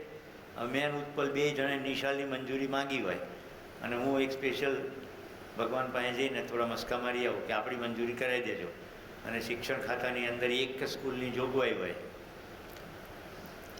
હવે હું શહેરમાં કરવાનો હું જ્યાં બીજી 500 સ્કૂલો છે, એ ભાઈ આદિવાસી પટ્ટીમાં કરવાના હોય જ્યાં શિક્ષણ જ નથી. તો ન્યાય તો એમાં છે ને કે એમને સ્કૂલની મંજૂરી મળે. ડિપાર્ટમેન્ટ પણ વિચારે કે આખા ગુજરાતને ધ્યાનમાં રાખતા આ પટ્ટીમાં નિશાળ નથી તો ત્યાં જ આપવી જોઈએ મંજૂરી. પણ કારણ કે મેં તો સ્પેશિયલ ભગવાનની મસ્કા માર્યા છે તો મંજૂરી તો મને જ મળી જશે. મતલબ કે અન્યાય થઈ ગયો. આવો ઈશ્વર હોય, કોઈ એકને ફેવર કરે ને બીજાને ડેમેજ કરે? તમને લાગે છે? લગાડો. જે ઈશ્વરે તમને શક્તિ આપી છે એનો ઉપયોગ કરો, જો આપી હોય તો. ઈશ્વર કશું આપતો નથી, ઈશ્વર કશું લેતો નથી, ઈશ્વર કશું ખાતો નથી, ઈશ્વર કશું પીતો નથી. અને આ પુલ્લિંગનો કોઈ અર્થ નથી. વ્યાપક વસ્તુ શબ્દ પ્રયોગ છે દર્શનમાં. વ્યાપક વસ્તુ. મન પર કંટ્રોલ કરવા શું કરવું? મનને સમજી લેવું. મન એટલે આસ્વાદન ક્રિયા. આસ્વાદન ક્રિયા. મન રસજ્ઞ છે, સુખના આસ્વાદનમાં ભટકે છે. સુખનું સરનામું જ્યાં સુધી નહીં મળે ત્યાં સુધી ભટક્યા જ કરશે. સુખનું સરનામું વાસ્તવિકતા છે. વાસ્તવિકતા અને સચ્ચાઈ તરફ જવાથી મન ભટકતું બંધ થઈ જશે. બહુ બધા વિચારોના ઘોડા ચાલે છે. વિશ્લેષણ ક્રિયા કહેવાય. તુલનપૂર્વક વિશ્લેષણ એટલે વિચાર. મન તો સુખ ક્યાં મળશે? અહીંયા મળશે, અહીંયા મળશે. તો 3 ફેકલ્ટી બતાવી. પહેલી કઈ? રુચિમૂલક. 5 ઇન્દ્રિયોમાં મન ભટકે છે. આ ખાઓ કે તે ખાઓ, આ પહેરું કે તે પહેરું, અહીંયા જાઓ કે ત્યાં જાઓ, આ સામાન લઉં કે ના લઉં. એટલે રુચિમૂલક ખબર પડી. પછી સંબંધમૂલક. સંબંધોમાં સુખ શોધીએ છે. ત્યારે કેવું સુખ શોધીએ છે ખબર છે? મારી પત્ની તરફથી મને સુખ મળવું જોઈએ, મારા પિતા તરફથી મને સુખ મળવું જોઈએ. તો સંબંધ સમજાયો નહીં. સંપૂર્ણતાના અર્થમાં બંધન એટલે સંબંધ. તો મારો તારી સાથે સંબંધ છે જ, બનાવવાનો નથી એમ. તો સંસારના બધા માણસો સાથે સંબંધ છે. તો સંબંધપૂર્વક આસ્વાદન. તો હવે શું કરવાનું? આંખો ખોલો તો સામે માનવ ભાઈ બહેનો છે કે નહીં? તો કેમ એક જગ્યાએ ચોંટી ગયા કે મને તો ત્યાંથી નથી સુખ મળતું? એટલે મૂલ્ય મૂલકમાં મૌલિકતા તરફ ધ્યાન જાય. મારો સંબંધ પદાર્થવસ્થા સાથે પણ છે. તો નદી વહેતી જુઓ, ધોધ પડતો જુઓ, આકાશમાં વાદળો જુઓ તોય સુખી થશો જો વ્યવસ્થા સમજાશે, સંબંધ સમજાશે. પ્રાણીઓ જુઓ, પતંગિયાઓ જુઓ, પણ આપણે જોતા નથી. આપણે તો રુચિ મૂલક જોઈએ. કાળું પતંગ એ બરાબર નથી. કાગડો તો કે બોગસ. પોપટ તો પાળીએ કેમ, લીલો રંગ ગમે. કાગડાની પણ ભૂમિકા છે, પોપટની પણ ભૂમિકા છે, કાળા પતંગિયાની ભૂમિકા છે. અસ્તિત્વમાં પ્રયોજન વગર કશું જ નથી. બધાનો હોવાનો નિશ્ચિત અર્થ છે. મને ખબર ના હોય એવું બને, મને ખબર ના હોય એવું બને, પણ હોવાનો અર્થ છે ને છે. એ બધાનો હોવાનો અર્થ ખબર પડી જાય એનું નામ અનુભવ. તમાકુ નુકસાનકારક હોવા છતાં સરકાર તેને વાવવાની પરવાનગી કેમ આપે છે? કારણ કે તમે એવા લોકોને સરકાર તરીકે ચૂંટો છો જેને ખબર પડતી નથી. સરકાર એટલે શું? આપણા પૈકી આવતા થોડાક નાગરિકોનો સમૂહ. આપણે એવા માણસોને કેમ ચૂંટીએ છીએ? કારણ કે એવા જ હોય છે. એવા કેમ હોય છે? 20-20 વર્ષના શિક્ષણમાં એવા તૈયાર કરીએ છીએ જેને પોતાની સાથેનો સંબંધ કે નાગરિક સાથેનો સંબંધ ખબર નથી. એક શિક્ષક વિદ્યાર્થીને એવો તે કેવી રીતે ઉછેરે છે કે 20 વર્ષ પછી એકદમ સ્વાર્થી બની જાય છે? એને આખો દેશ સમાજ દેખાતો નથી. રાઈટ? મેં ભૂતાનની વાત કરી હતી ને. એક સમજદાર થાય શું થાય? જો ભૂતાનમાં એક ભૂતાન પાર્લામેન્ટના એક અધિકારી જીવન વિદ્યા શિબિર કરવા કાનપુર આવ્યા. એ પાર્લામેન્ટમાં ગયા ને એટલે પાર્લામેન્ટના બધા લોકોએ કરી. રાજા એ વખતે વ્યસ્ત હતા એટલે રાજાની મધર, રાણી જે ક્વીન, મધર ક્વીન, એને શિબિર કરી. આટલાય શિબિર કરી એટલે નિર્ણય કરી નાખ્યો આખા ભૂતાનની એજ્યુકેશન સિસ્ટમની અંદર જીવન વિદ્યા બધા. તો ત્યાં મેડિકલ યુનિવર્સિટીમાં સૌથી પહેલાં લોન્ચ થઈ ગઈ, કારણ કે કોઈ ડૉક્ટરે શિબિર કરવા આવે. હવે જો શિબિરની અંદરના જે બિંદુ છે એકવાર સમજણ પડે, શિબિર ના કરી હોય તો ચાલે. દાખલા તરીકે ભૂતાનની અંદર કોઈ પણ એવો ઉદ્યોગ સ્થાપવાની મનાઈ છે કે જે પર્યાવરણને પ્રદૂષિત કરે. નો પરમિશન. દુનિયાનો એકમાત્ર દેશ જે કાર્બનના કેસમાં પોઝિટિવ છે, ઉર્જામાં સ્વાવલંબી છે. ભારતના વડાપ્રધાન જે હમણાં છે એ પહેલું પદ ગ્રહણ કર્યું ત્યારે સૌથી પહેલાં ભૂતાન ગયા છે. અને મને તો જો વિકલ્પ આપવામાં આવે, હું ભૂતાન એક જ વાર ગયો છું, પણ એમ થયું કે વિકલ્પ આપવામાં આવે તો ભૂતાનમાં વસવું ગમે. જીવન વિદ્યાએ ખબર પડી ક્યાંય વસવાનું નથી, જ્યાં છીએ ત્યાંથી કામ શરૂ કરવાનું છે. બધા સારી સારી જગ્યાએ જતા રહે, જવાબદારીપૂર્વક વર્તવું પડે ને. આ જમીન, આ માટીથી આપણે ઘડાયા, આ માટી પ્રત્યે આપણી જવાબદારી છે. ઓકે, સરકાર પરવાનગીનો જવાબ થઈ ગયો. આત્મબળ અને શરીર બળમાં અંતર શું છે? આત્મબળ અક્ષય બળ શક્તિ સંપન્નતા છે. શરીર બળ સીમિત છે, મેં કીધું રસાયણના અર્થમાં, ગ્લુકોઝના અર્થમાં. સંબંધ શું છે? હું જીવન છું, આત્મા છું, શરીર ચલાવું છું. હું 10 ક્રિયાનો અવિભાજ્ય વર્તમાન છું અને શરીર ચલાવું છું. આત્મામાં કોઈ પ્રકારની વિકારિતા જતી નથી, બુદ્ધિમાં જતી નથી. જ્યારે મનની અંદર બધી ઉથલપાથલ થાય છે એટલે આત્માને કહો નિર્વિકલ્પ. રાઈટ? કશું જ નહીં, ત્યાં કોઈ વિકાર નથી. આત્મા શુદ્ધ છે. આપણે ત્યાં આત્મા વિશે આવા શબ્દો છે. આત્મા શુદ્ધ છે, બુદ્ધ છે. ઈશ્વર વિશે પણ આ શબ્દ છે, શુદ્ધ છે, બુદ્ધ છે. કારણ કે બધું જ્ઞાન ઈશ્વર જ છે. તો એક નાના જીવડાની અંદર પણ નિયમ સ્વરૂપે ઈશ્વર જ અભિવ્યક્ત થાય છે. કીડી અહીંયા ખાંડનો દાણો છે એ કેવી રીતે પહેચાની લે છે ને નિયમ. જગન્નાથજી મંદિર ઉપર કોઈ પક્ષી કેમ નથી બેસતું? કોઈ ત્યાં 24 કલાક ટેલિસ્કોપ રાખીને બેસે તો ખબર પડે. આવું બધું વોટ્સએપમાં ફરતું હોય, લખાયેલું હોય, માની ના લેવાય. બેસતું હોય અથવા એના માટે બેસવાની બીજી ઘણી અનુકૂળ જગ્યાઓ હોય તો અણીદાર વસ્તુ ઉપર કોઈ બેસે? પહેલું તો અણીદાર વસ્તુ ઉપર ના બેસે. મને ખબર નથી જગન્નાથની ધજા અણીદાર છે કેમ. ધજા પવનની ઉલટી દિશામાં કેમ લહેરાય છે? લહેરાય જ નહીં, પવનની દિશામાં જ લહેરાય. આપણને એવું લાગતું હોય કે પવન ઉલટી દિશામાં છે, અહીંયા આ પ્રવાહ હોય, ઉપર આમ પ્રવાહ હોય. આપણે આ પ્રવાહને ઘણી ઘણી બધી વાત કરીએ. નર્મદાની કેનાલમાં લોકો પડે છે તો મરી જ કેમ જાય છે? હવે જો મારું વોટર એન્જિનિયરિંગમાં બેકગ્રાઉન્ડ છે એટલે મને ખબર છે એટલે સમજાવું. કેનાલ આમ હોય, કેનાલમાં પાણી જે જાય ને એના પ્રવાહને લેમિનર ફ્લો કહેવાય. ઉપરનો પ્રવાહ એકદમ ધીમો હોય કારણ કે ઉપર વેવ પહોળો છે. જેમ જેમ નીચે જતું જાય પાણીના સ્તરો ધન ધન ધન અતિ ઝડપે જતા હોય. માણસ જ્યારે કૂદકો મારે ત્યારે ઉપરથી નીચે જતો રહે પહેલી ઝાટકે, અને ત્યાં એટલી ગજબનાક સ્પીડ છે એમાં શરીર વહેતું જાય ઉપર આવી જ શકે નહીં. એટલે કેનાલમાં માણસ એકવાર અંદર ગયો તો ગયો. જ્યારે નદીની અંદર એવું ના હોય એટલે શરીર એકવાર તો ઉપર આવે જ, હવા છે ત્યાં સુધી, પછી ફેફસું આખું ભરાઈ જાય. કારણ કે જ્યારે માણસ કૂદે અંદર પડે ત્યારે તો ફેફસામાં હવા છે જ, રાઈટ. પણ મેં કીધું એવો ફ્લો છે, એમાં જો વધારે વજન વધારે હોય તો ઠેઠ નીચે સુધી જતો રહે. એ ક્યારે મરી જાય, હવા બધી નીકળી જાય પછી બોડી ઉપર તરતું તરતું આવે. એટલે ગાંધીનગરમાં કૂદકો માર્યો હોય તો ડાઉન ધ લાઈન ક્યાંય એનું બોડી નીકળે. આવું જ હવામાં થાય. જગન્નાથજી મંદિર બહુ જ ઊંચું મંદિર છે. હવે નીચે કોઈ ધૂળની ઢગલી કરે ને કે પવન આમ જાય છે ને ધજા આમ જાય. સમજાય છે મુદ્દો? કોઈ આવો બધો વૈજ્ઞાનિક તપાસ કરતું નથી. કોઈ એક બોલે ને પછી બીજો ચાલુ પડી જાય.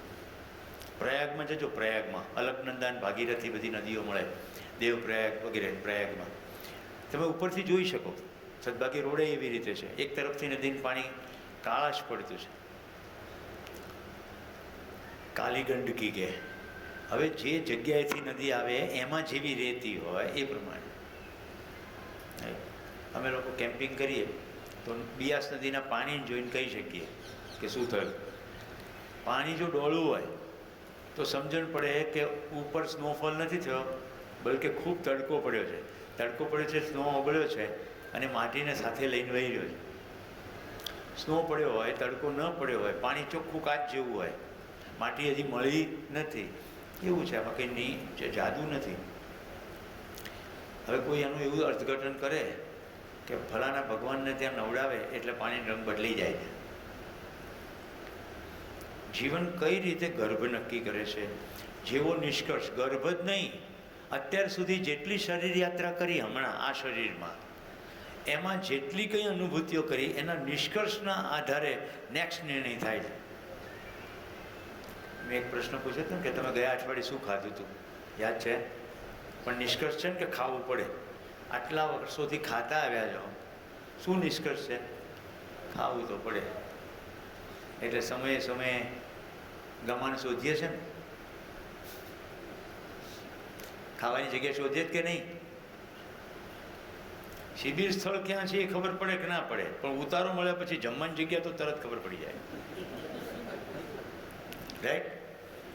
શિબિરનો 8:30નો સમય ખબર પડે કે ના પડે, પણ રાબનો સમય 6 વાગે અને નાસ્તાનો સમય જે છે એ તો તરત જ ખબર પડી જાય.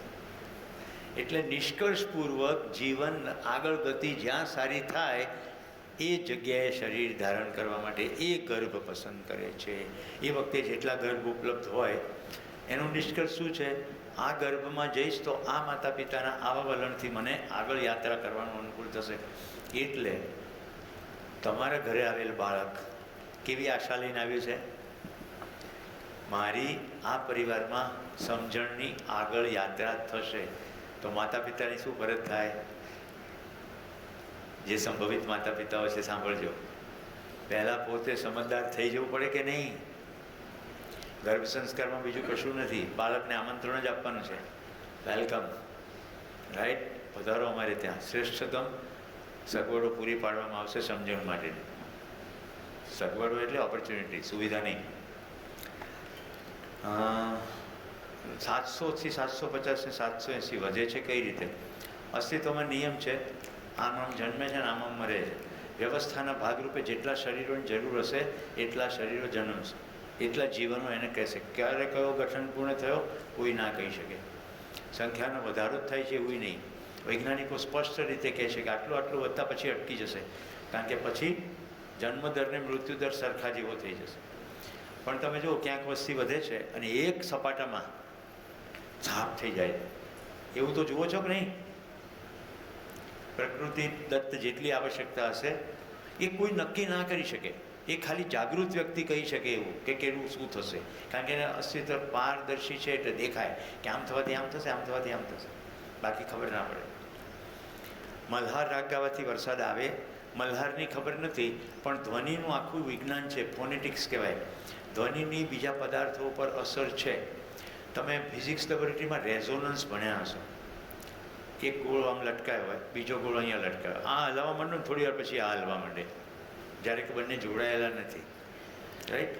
બ્રિજ હોય ને એમાં પિલર ઉપર થોડી જગ્યા હોય, બ્રિજમાં જોઈન્ટ હોય, એટલે બ્રિજ ઉપરથી જ્યારે કાર જાય ત્યારે ખટક ખટક ખટક જે અવાજ આવે છે, બે રોડ વચ્ચે જગ્યા હોય. બ્રિજની ડિઝાઇનમાં રેઝોનન્સનું ધ્યાન રાખવામાં આવે, એના પ્રમાણે વજન નક્કી કરવામાં આવે. નહીં તો ખાલી જતા ખટારાના વાઇબ્રેશનથી બ્રિજ તૂટી જાય. એટલે ધ્વનિની અસરો છે. ઓકે, આ બધું આવા જેટલું ચમત્કૃતિવાળી વસ્તુ છે કે દીપક રાગથી દીવા પ્રગટી જાય અને મલ્હાર રાગથી વરસાદ આવે, એ અત્યારે આપણી પાસે સ્ટોરીમાં છે. આટલા વર્ષોથી દુષ્કાળ ક્યાંક ને ક્યાંક પડે, આટલી સંગીતની શાળાઓ છે, ક્યાંય કોઈ એમ કહે છે કે 500 મલ્હારવાળા ભેગા થઈએ છીએ, સરકાર શ્રી ચિંતા ના કરો, અમે મલ્હાર વગાડીશું, વરસાદ પાડીશું. ના, એવું કોઈ કહેતું નથી. સરકાર બલૂન ચડાવે છે, સિલ્વર આયોડાઇડના વાદળો ઉપર છંટકાવ કરે છે, વરસાદ પડે છે. સમજાય છે ને? બધી કેટલી અદ્ભુત વાતો છે. હશે કદાચ એક સમયમાં, બને, અત્યારે તો નથી. અને હોય તો એ પાંચરે વગાડવા આવતા નથી. દરેકે દરેક જગ્યાએ ઈશ્વર ખાલી જગ્યા છે જ, તો પણ સમાજ વિરોધી પ્રવૃત્તિ, રેપ, ખૂન, આતંકવાદ કેમ ને કેવી રીતે થાય છે? મેં કહ્યું તો ખરું, જેટલું જે ધ્યાન દે તેટલું તે સમજે, જેવું જે સમજે એ પ્રમાણે વર્તે. ઈશ્વરમાં હોવા માત્રથી ઉર્જિત છે. આપણને ઉર્જાનું વરદાન મળ્યું છે, અને સાથે સાથે જે કરવું એની સ્વતંત્રતા પણ મળી છે. એટલે જ માણસ સમજે તો સ્વતંત્રતાનો સદુપયોગ કરે, ના સમજે તો દુરુપયોગ કરે. આવી ડિઝાઇન છે એનો અભ્યાસ છે. આવું હોવું જોઈએ એવું દર્શનમાં કહેવામાં આવતું નથી. આ તો એના જેવું થયું કે ભાઈ વંદા શું કામ છે? તમને નથી ગમતા. વંદા કઈ જગ્યા હોય છે? મોરીમાં. ઓકે, ગીત શું કામ છે? ગીત ક્યાં હોય છે? મરેલા પશુ આસપાસ. અહીંયા મેરવાડામાં એક ગૌશાળા છે, રાઈટ? ત્યાં ગાયો રોજ છે 4-5 મરી જતી હોય. ત્યાં ગીધની મોટી કોલોની આ વાઇલ્ડ લાઈફવાળાએ શોધી છે, જ્યારે કે ગીધ લુપ્ત પ્રાય થઈ ગયા છે. રાઈટ? મારા એક પારસી મિત્ર છે, એમના પરિવારમાં અવસાન થયું. એને મને ફોનમાં અફસોસ વ્યક્ત કર્યો કે અમારે પારસીની અંદર છે ને, જો શરીરને ખાવા ગીધ ના આવે, તમને કદાચ ખબર હોય કે નહીં, પારસીઓ ગોળ કુંડાળામાં બેસે, વચ્ચે પ્લેટફોર્મ પર ડેડ બોડી મૂકે અને ગીધ એને ખાય. બધા તાળીઓ પાડે કે આ એવું સારું જીવન જીવ્યો કે એનું શરીર પણ છેલ્લે વપરાઈ ગયું. ઓકે, સુરેશભાઈ સવારથી સાંજ સુધી બેસી રહ્યો, અમે બધા બેસી રહ્યા, પણ ગીધ આવ્યા નહીં.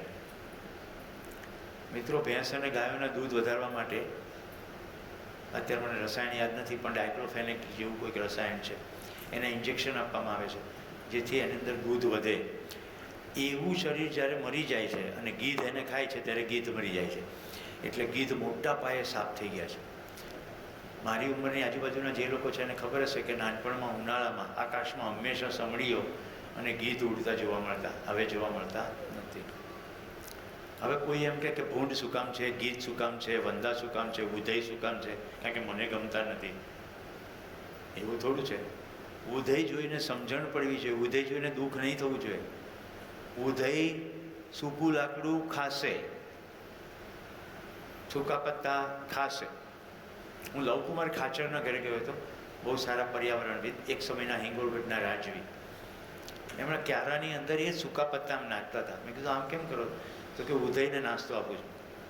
મેં કહું બગીચામાં નુકસાન નથી કરતી? તો કે ના, સૂકા પત્તા નાખવાના એટલે ઉદય ખાયદા કરે. મેં કીધું વધ્યા જ ના કરે?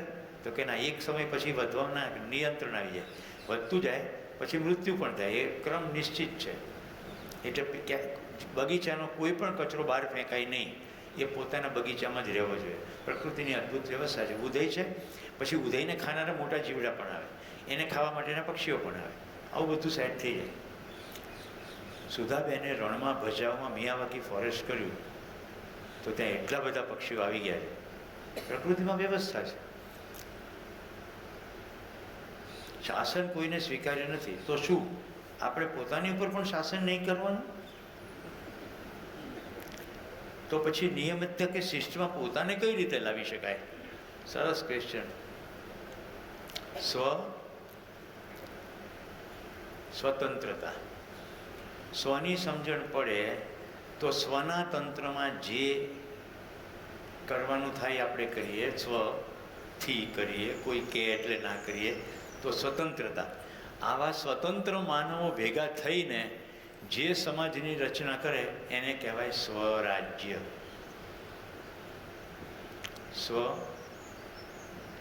સ્વાનુશાસન. જો શાસન, અનુશાસન, સ્વ અનુશાસન સમજાવું છું. શાસન એટલે એક જણ બીજાને ચલાવે, રાઈટ. અનુશાસન ચલાવવા માટેની બધી માનવકૃત વ્યવસ્થા ઊભી કરી દેવી પડે. શાસનમાં હુકમ, પાટિયા મારીએ કે અહીંયા ચંપલ ઉતારજો, અનુશાસન અથવા શિસ્ત, રાઈટ. નક્કી કરી નાખ્યું ભાઈ અહીંયા જૂતા ઉતારજો, ખાના મૂકી દીધા, પાટિયું મૂકી દીધું. પણ ત્યાં ના ઉતારે તો જૂતા અહીંયા ઉતાર, એટલે શાસન. અનુશાસન એ શાસનમાં ખબર પડી. પાટિયું ના માર્યું હોય તો અહીં ખોખાઈ ના મૂક્યા હોય, પણ સ્વયં સ્ફૂર્ત વિધિથી એવી ખબર પડે કે જૂતા વ્યવસ્થિત લાઈનમાં ઉતારાય, એને કહેવાય સ્વ અનુશાસન. એવી અંદર સમજણ પડે તો જે થાય એને સ્વ અનુશાસન કહેવાય. શાસન પોતાની ઉપર કરવાનું નથી, સમજવાનું છે, એટલે સ્વ અનુશાસન થાય તો શિસ્ત થાય. હું રોજ સમયસર આવી જાઉં છું કે નહીં, ખબર પડે. હું શિક્ષક છું, મારી જવાબદારી છે, મારી ઈમાનદારીથી ભોગવવી નહીં. મારે સાંભળવા માટે 80 લોકો છે, હું 1 મિનિટ મોડું આવું તો 80 મિનિટ થઈ ગઈ. હવે અહીંયા આવતા આવતા કોઈએ પ્રશ્ન પૂછી લીધો, ક્યાંક ઊભા રહેવાનું થઈ ગયું, 5 મિનિટ મોડું બી થઈ ગયું, કશું બગડી નથી ગયું, પણ હું મારી જવાબદારી નિભાવી રહ્યો છું કે નહીં એનું મને તો બોધ હોય કે ના. બહુ સરસ મજાનો બગીચો છે, થોડો જ્યારે જોઈને આમ 15 મિનિટ પછી. તો સ્વયં સ્ફૂર્ત વિધિથી પોતાને નિયંત્રણમાં રાખવું એનું નામ સ્વ અનુશાસન. ક્લિયર? હવે કોઈ પ્રશ્ન? હવે આપણે સંબંધન. હાજી કેશુભાઈ, એમને માઇક પહોંચાડો બેટા, પછી સ્વિચ કરજો ભાઈ. આપણે ધ્રુજારી ને પુલનું બનવું વિજ્ઞાન સમજાવતા હતા. શું? પુલનું બનવું અને એમાં વાઇબ્રેટ થોડું થાય, ધ્રુજારી થાય છે એવું બોલ્યા હતા. મને પ્રશ્ન જ સમજાતો નથી, તમે વચ્ચે થોડો પોઝ દઈને બોલો. કોઈ એક પ્રશ્નના જવાબમાં ધ્રુજારી ને હલનચલન પુલ બને ત્યારે અમુક વાઇબ્રેટ થાય છે. અચ્છા, ખટારો પુલ પરથી જાય એ નહોતો સમજી શક્યો એટલે ફરીથી પૂછ્યું. રેઝોનન્સ કહેવાય એને, અનુનાદ. ગુજરાતીમાં અનુનાદ, ફિઝિક્સમાં ભણવામાં આવે. રેઝોનન્સ એટલે કોઈ એક વસ્તુ વાઇબ્રેટ થાય, એ વાઇબ્રેશનની બીજા ઉપર અસર પડે. એટલે પ્રશ્ન એવો હતો કે મલ્હાર ગાવાથી વરસાદ પડે તો કોઈ પણ રાગથી વાઇબ્રેશન થશે અને એની અસર છે એવું મેં કહ્યું. પણ મેં સાથે સાથે એવું પણ કહ્યું કે વરસાદ નથી વરસતો તો કોઈ મલ્હાર ગાવા આવતું નથી. મતલબ ક્યારેક એ વિજ્ઞાન હશે પણ અત્યારે તો દેખાતું નથી.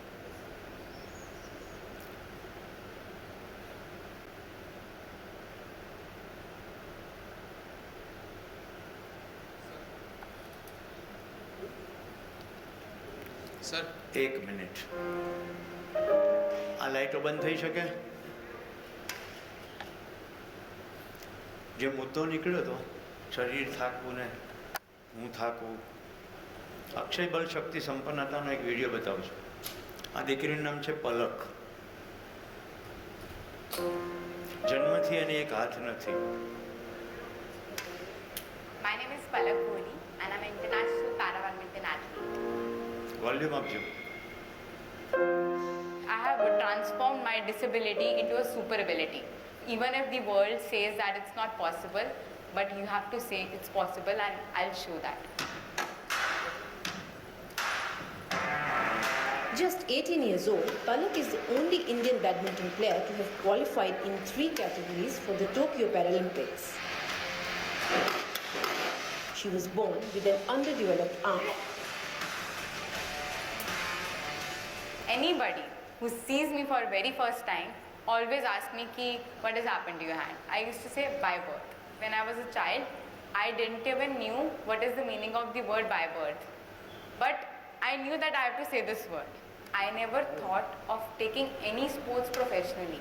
Whenever I stepped into any kind of sport, everywhere I used to hear that it's not a cup of my tea. Palak started training with her coach in 2017. 2 years later, she was winning world titles. Rising from nowhere and to coming up into top 6 and qualifying for Paralympics is something that was a long struggle, I would say, as well. Palak has faced many setbacks and injuries, but her art has become her therapy. Sir told me to just make a note on one side the positive things that you have in your life and write down one side the negative things you have in your life. When I wrote it down, the negative parts, there were just 2-3 points, and that all 3 points were temporary. Palak got to meet her mother on a rare day off. सब कहते हैं ये पलक ओली की mummy है, तो ये हमारे लिए मेरी ज़िंदगी का तो बहुत खुशी वाला पल होता है जब मैं बेटी का नाम सुन के एक माँ प्रभु बहुत फील करती है. The turnout that has happened in my life, I think that મારે જે તમને કહેવું છે સમજાયું હશે. જે અક્ષય બળ શક્તિ સંપન્નતા છે એ જીવનમાં છે અને જીવન શરીરને ચલાવે છે નિષ્કર્ષપૂર્વક. કેટલાય દેશમાં એવા હશે જેને હાથ નહીં હોય, બધા થોડો એવો નિષ્કર્ષ કાઢે કે હું કરીશ. હું એકવાર અંબુજા સિમેન્ટ કંપનીનો પ્રોગ્રામ ચલાવવા ગયો હતો. ઠંડીના દિવસો હતા અને હું વહેલી સવારે સૂર્યોદય પહેલાં ચાલવા નીકળ્યો તો સ્વિમિંગ પુલ પાસેથી છપાક છપાક અવાજ આવ્યો. એટલે મને થયું કે આટલું વહેલું, હજી અંધારું છે, અહીંયા સ્વિમિંગ પુલમાં કોણ હશે? તો સ્વિમિંગ પુલ ગયો તો એક કપલ બેઠું હતું બાકડા ઉપર અને અંદર સ્વિમિંગ પુલમાં કોઈ તરતું હતું. હું તો એટલું જોઈને પછી નીકળી ગયો. ચાલીને પાછો આવ્યો ત્યારે એક દીકરી ત્યાં એ માતા પિતા સાથે બેઠી હતી. એ કે એકવાર ઓલિમ્પિકનો ખેલ જોયો અને એણે નક્કી કર્યું છે કે હું ઇંગ્લિશ ચેનલ તરીશ. એટલે આ ઠંડીમાં એ પ્રેક્ટિસ કરે છે, કારણ કે ઇંગ્લિશ ચેનલ તો ઠંડુ પાણી છે ને. હવે તમે એને જોઈને ના કહી શકો કે આના મનમાં આવું છે. જીવનમાં અક્ષયબળ શક્તિ સંપન્નતા છે. એટલે જો એને નિષ્કર્ષ કાઢ્યો, નિર્ણય કર્યો કે આમ કરીશ તો શરીર પાસેથી કામ લેશે. ફરી એક વિડીયો જોઈએ. લાઇટ્સ બંધ કરજો ભાઈ.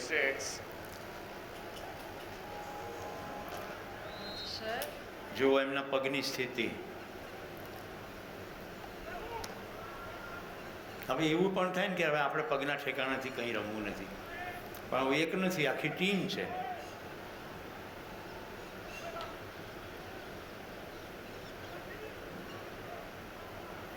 તમે ધ્યાનથી જોશો તો તમને ખ્યાલ આવશે કે એમણે પોતાના શરીરને ખસેડવા માટે પણ હાથનો ઉપયોગ કરવાનો છે અને બોલને પણ ફેંકવાનો છે.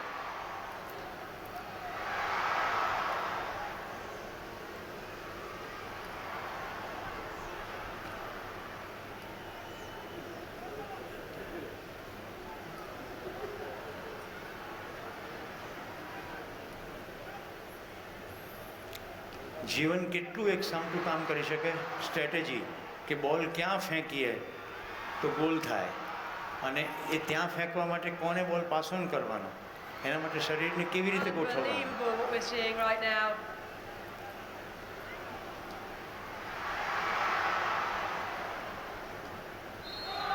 Well, that has to be the longest rally that we've seen. Egypt will. જીવન જીવન કો પહેચાનતા હૈ. અને જીવન કયા અર્થમાં પહેચાને છે? ભાવ. અમે લેહ જતા હતા, મારી દીકરી બાજુમાં જ બેઠી હતી કે પપ્પા ગાડી રોકો. અમે લોકો 15 જણા ટેમ્પો ટ્રાવેલરમાં. મારું ધ્યાન નહોતું પણ એનું ધ્યાન પડી ગયું. ગાડીમાંથી ઉતરીને સીધી એક આર્મીના જવાનને ભેટી પડી. એણે જોયું કે એક પગ નહોતો, આર્ટિફિશિયલ પગ હતો, એક સીધો પગ હતો, અને એ ભાઈ સાયકલ પાર્ક કરીને ઊભેલો અને રડવા માંડી. પછી ખબર પડી કે બોર્ડર સિક્યુરિટી ફોર્સે જેટલાના પગ ગયા છે કે હાથ ગયા છે એનું એક સ્પેશિયલ એક્સપિડિશન રાખ્યું. સાયકલથી મનાલીથી ખડુંગલા ટોપ હવે એને તો એક જ જવાન જોયો, હજી એક્સપિડિશનના કેટલાય લોકો તો આગળ હતા. તો જીવનની અંદર આ ક્ષમતા છે ભાવતત્વ પકડવાની, કે કોઈક મોટું સાહસ કરી રહ્યું છે અને પોતાની અંદર સાહસની વૃત્તિ, એ પણ માઉન્ટેનિયર છે, તો સાહસની વૃત્તિ એટલે એનું ધ્યાન ત્યાં ખેંચાઈ ગયું. નહીં તો ખાલી માણસ દેખાવે, પગ પર ધ્યાને ના ગયું હોય. તમે બસમાં, ટ્રેનમાં પ્રવાસ કરતા હો, તમે બેન ડૉક્ટર છો તો માણસો મળતા હોય, જે લોકોનો દુકાનનો વ્યવસાય છે તો અસંખ્ય લોકો હતા. તમે જેટલા શાંત અને સ્થિર થતા જશો તેમ તેમ તમને ખબર પડતી જશે કે તમારે સમજણની જે ભૂખ છે એ દિશામાંથી ઈશારા મળે એવા લોકો તમારી જિંદગીમાં આવશે, અથવા એવા લોકો એવું કશુંક બોલશે જે તમને પ્રકાશ આપી જશે. તમારી તૈયારી છે કે કેમ? યોગ્ય સમયે યોગ્ય. અસ્તિત્વમાં વ્યવસ્થા છે, આવશ્યકતાથી અધિક હંમેશા ઉપલબ્ધ જ છે. જિજ્ઞાસા છે, જિજ્ઞાસાની આવશ્યકતા છે તો સમાધાન ઉપલબ્ધ છે. સમસ્યા છે તો સમાધાન છે. મૂંઝવણ છે તો ઉકેલ છે. પ્રોબ્લેમ છે તો સોલ્યુશન છે. આપણે સોલ્વ કરવો છે કે આપણે ખાલી પ્રોબ્લેમથી ભાગી છૂટવું છે અથવા રોદડાડવા છે? બે જ સ્ટેન્ડ છે. આમાં તો કશું થાય એવું નથી. પહેલેથી જ નક્કી કરી નાખ્યું ને, આમાં કશું થાય એવું નથી. આ લોકોએ નક્કી કર્યું હોય તો આવી રમત થાય? યસ. હવે કોઈ ક્વેશ્ચન લઈએ. યસ સર, આપણે વાત થઈ જીવન, બરાબર? શરીર છે એ પરમાણુમાંથી એવી રીતે બધું પ્રોસેસથી બને, બરાબર? તો જીવ છે, તો જીવ કઈ રીતના ઉત્પન્ન થાય ને એ નિશ્ચિત હશે? ઉત્પન્ન નથી થતો. પદાર્થ અવસ્થામાં પરમાણુની રચના મેં બતાવી હતી. મધ્યમાં કેટલાક અંશો અને પરિવેશમાં અંશો. એક વખત એવું થાય છે કે મધ્યમાં 1 અને પરિવેશમાં 2, 8, 18 ને 32 એમ કુલ 61 અંશો ગોઠવાય, જેવાથી જીવન પરમાણુ ગઠન થઈ ગયું. પરમાણુ બન્યા જ કરતા હોય. અમારા એક સિનિયર પ્રબોધક કહે છે કે ઘણા જીવન પરમાણુ બનેલા જ છે, એ રાઈટ ગર્ભની તલાશમાં છે. કહે છે ને શિવાજી કેમ જન્મતા નથી? તે જીજીબાઈ થવું પડે ને.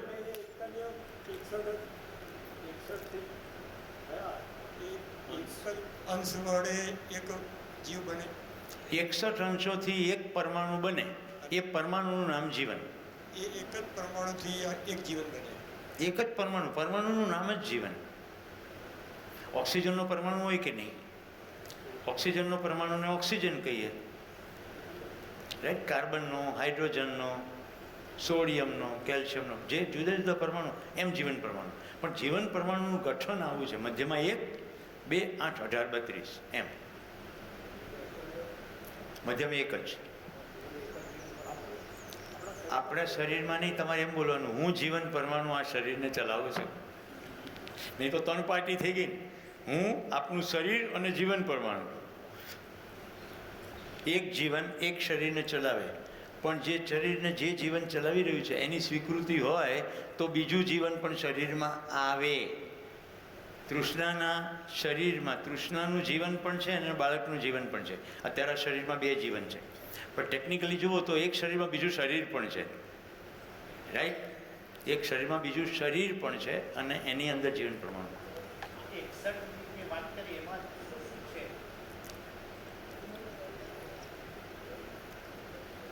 ચાર પરિવેશ છે. બહારના પરિવેશને મન કહે છે, પછીના પરિવેશને વૃત્તિ કહે છે, પછી અંદર ચિત્ત કહે છે, પછી બુદ્ધિ કહે છે, છેલ્લે મધ્યમાં એક છે અને આત્મા કહે છે. પરિવેશના જ નામો છે. એટલે બહારી સપાટી, બહારનું આસ્વાદન ક્રિયા અથવા મન. એટલે શું કહ્યું? ઉર્જાનું બહિર્ગમન રાસ છે. રાસ એટલે ડાઉનફોલ. ઉર્જાનું અંતર્નિયોજન વિકાસ છે. મારું મન સતત ભટકી રહ્યું છે તો હું જરા જોઉં કે મારી વૃત્તિ કઈ છે. તો વૃત્તિના ચશ્માથી હું મારા મનને જોઈશ. વૃત્તિ 6 બતાવી: પ્રિય, હિત, લાભ, ન્યાય, ધર્મ, સત્ય. આપણે સાવ સાદું ઉદાહરણ લઈએ. મહેશભાઈના ઘરે મારે રસગુલ્લા ખાવા જવાનું મન થયું. હવે મારી એ તપાસવાનું છે કે આમાં વૃત્તિ કઈ છે. મારે ખર્ચવા ના પડે એવી વૃત્તિ જો હોય તો લાભ છે. આ કેટલાને ખ્યાલ આવે છે? પણ મહેશભાઈ એમ કીધું કે સુરેશભાઈ, હું ગાંધીનગરમાં રહું છું, આપણે મળવું છે અને તમે મારે ઘરે આવો, આપણે સાથે જમીએ. અને મને જો ભાવ પકડાઈ ગયો તો હવે હું એમને ત્યાં રસગુલ્લા કહીને જમવા જાઉં છું કે મને રસગુલ્લા બહુ ભાવે, રાઈટ, તમારે પ્રેમથી જમાડવાનું મન છે તો રસગુલ્લા બનાવો. તો કયો છે પાછળ વૃત્તિ એમને ના ખબર પડે, પણ મારે જોવી પડે કે અત્યારે ન્યાયની અપેક્ષા છે કે ભાઈ એમને જિજ્ઞાસા છે, થોડું વધુ સમજવું છે, તો જમવાના ટેબલ ઉપર આ જિજ્ઞાસા તૃપ્ત કરવાના હેતુથી હું જઈ રહ્યો છું. આ કોને ખબર પડે?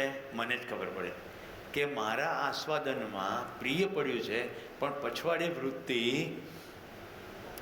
પ્રિયની નથી, ન્યાયની છે કે ધર્મની છે કે સત્યની છે. હવે મહેશભાઈ એમ કે ચલો હવે તમે આયા જ છો ને રસગુલ્લા દબાયા જ છે અને તમે તો વળી ફોરેસ્ટના માણસ છો, તો 5 છોડવાઈ દો. એ વાવતી વખતે મને જો એમ થાય કે આ મારી પાસેથી મજૂરી કરાવે છે તુલન, તો હિતની વૃત્તિ છે, અને મને તો પાવડો ઉપાડવો એ ગમતો નથી, તો પ્રિયની વૃત્તિ છે. પણ એ એમ કે તમે 5 છોડવાઈ દો, પછી હું તમને 5000 રૂપિયા દક્ષિણ આપીશ, તો લાભની વૃત્તિ છે.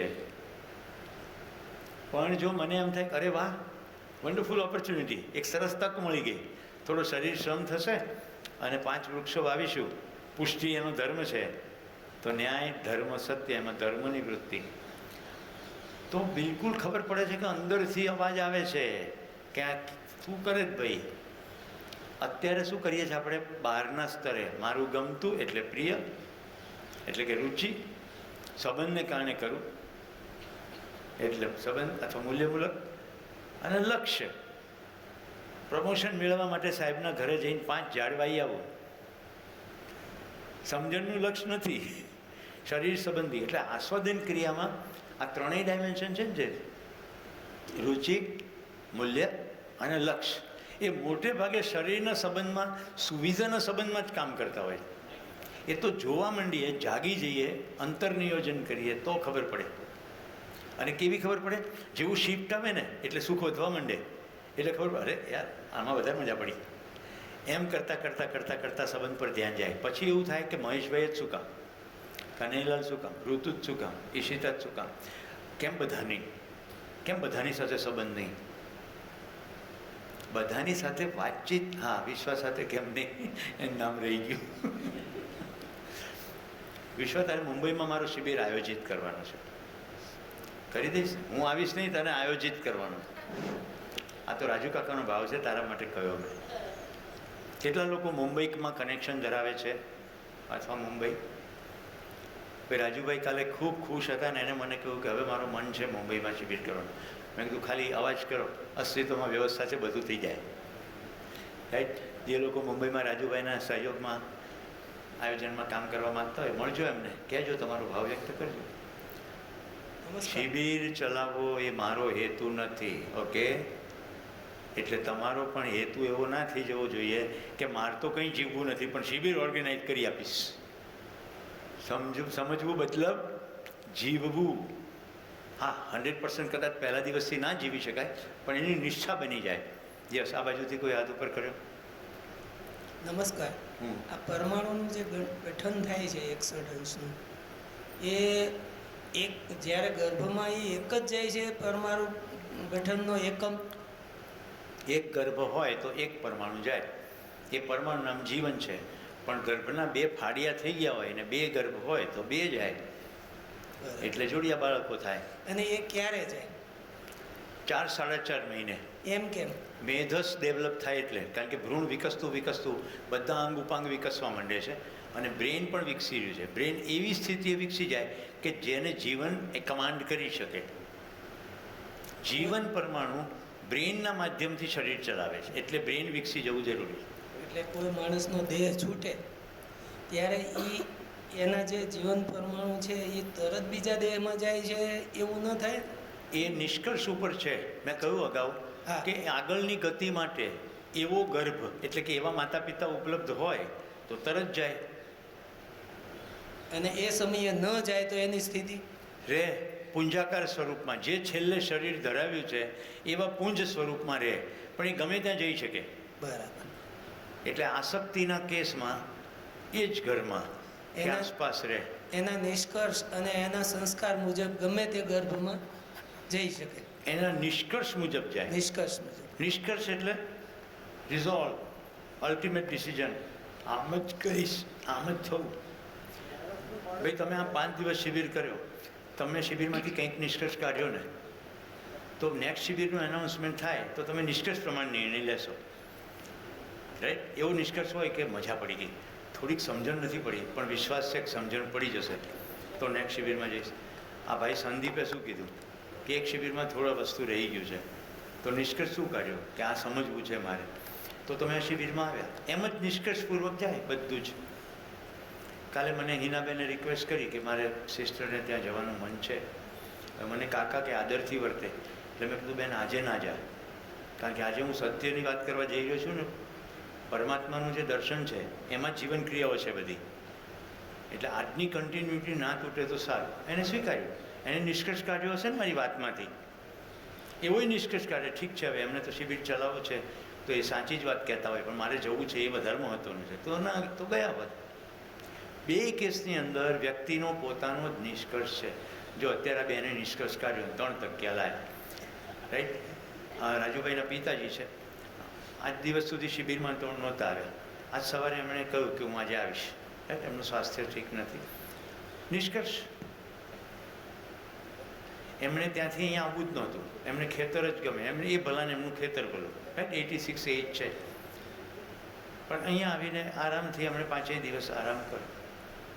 હાજી. હા, નમસ્કાર સર. નમસ્કાર. સર, પહેલા પ્રશ્નના જવાબમાં આપે એમ કીધેલું કે સૂર્ય એ ખાલી અસ્તિત્વના ભાગરૂપે જ છે, એની ઉર્જાનો આપણા સૌરમંડળમાં કોઈ ખાસ વિશેષ ફાળો નથી, એવું હું સમજ્યો. સૌરમંડળમાં વિશેષ ફાળો નથી એવું નથી કીધું. આકાશગંગામાં સૂર્ય એક સામાન્ય તારો જ છે.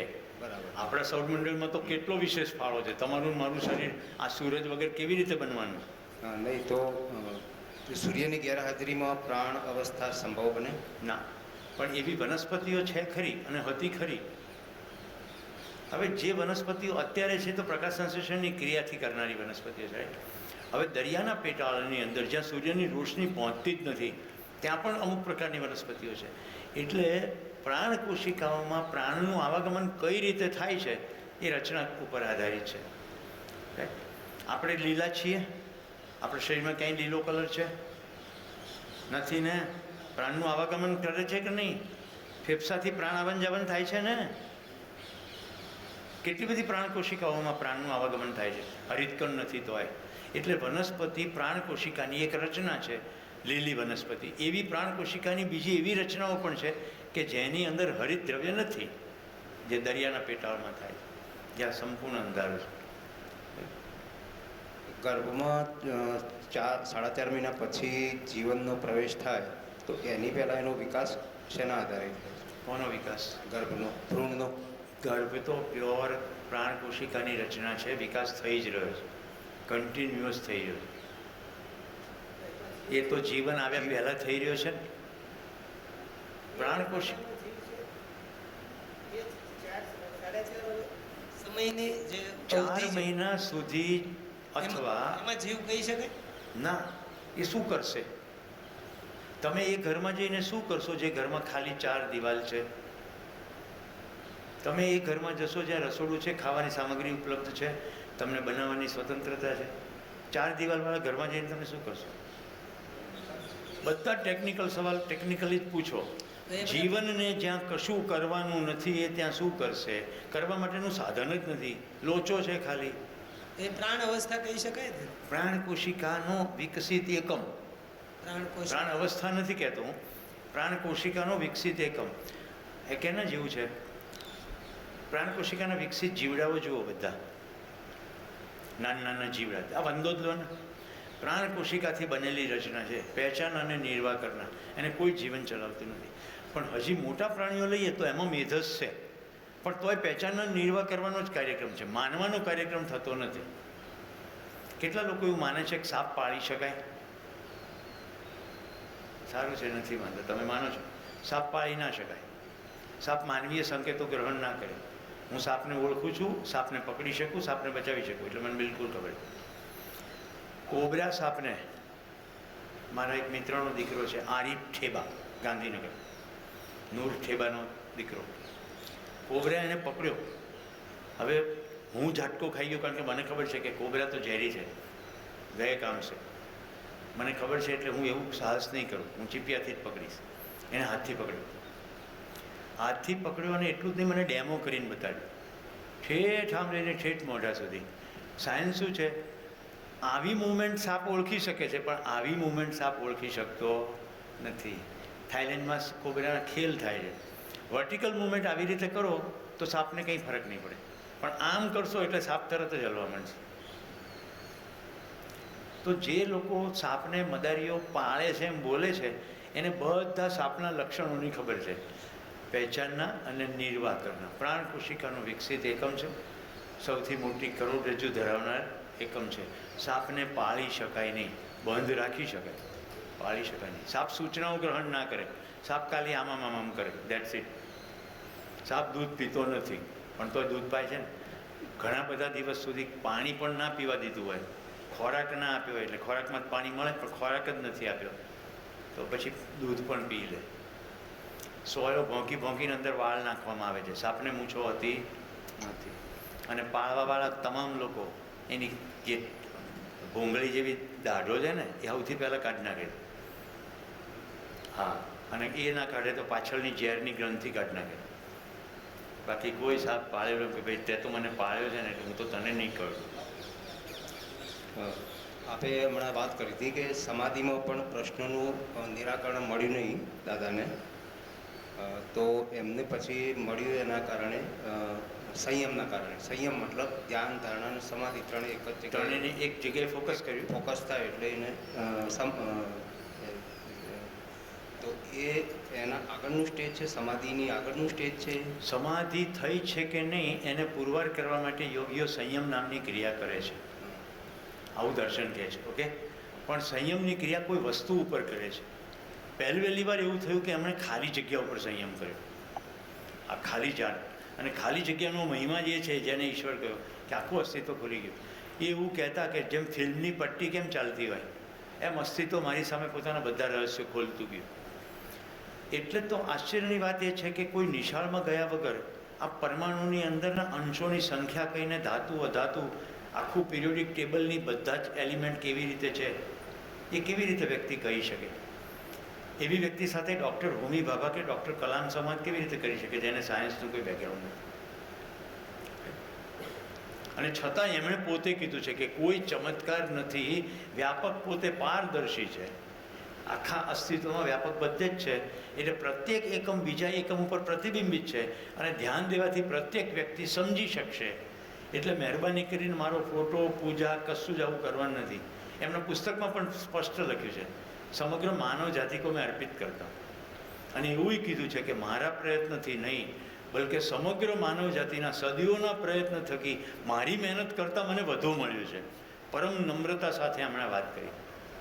નહીં તો વિચાર તો કરો, આટલું અદ્ભુત સાયન્સ મળ્યા પછી માણસ કેટલું તાણી બાંધે. અમે એમને પરમ નમ્રતાપૂર્વક ગૃહસ્થ જીવન જીવતા જોયા છે. અમે અહીંથી અધ્યયન કરવા જતા, અમે તો છત્તીસગઢ જતા, એ તો અમરકંટક રહેતા.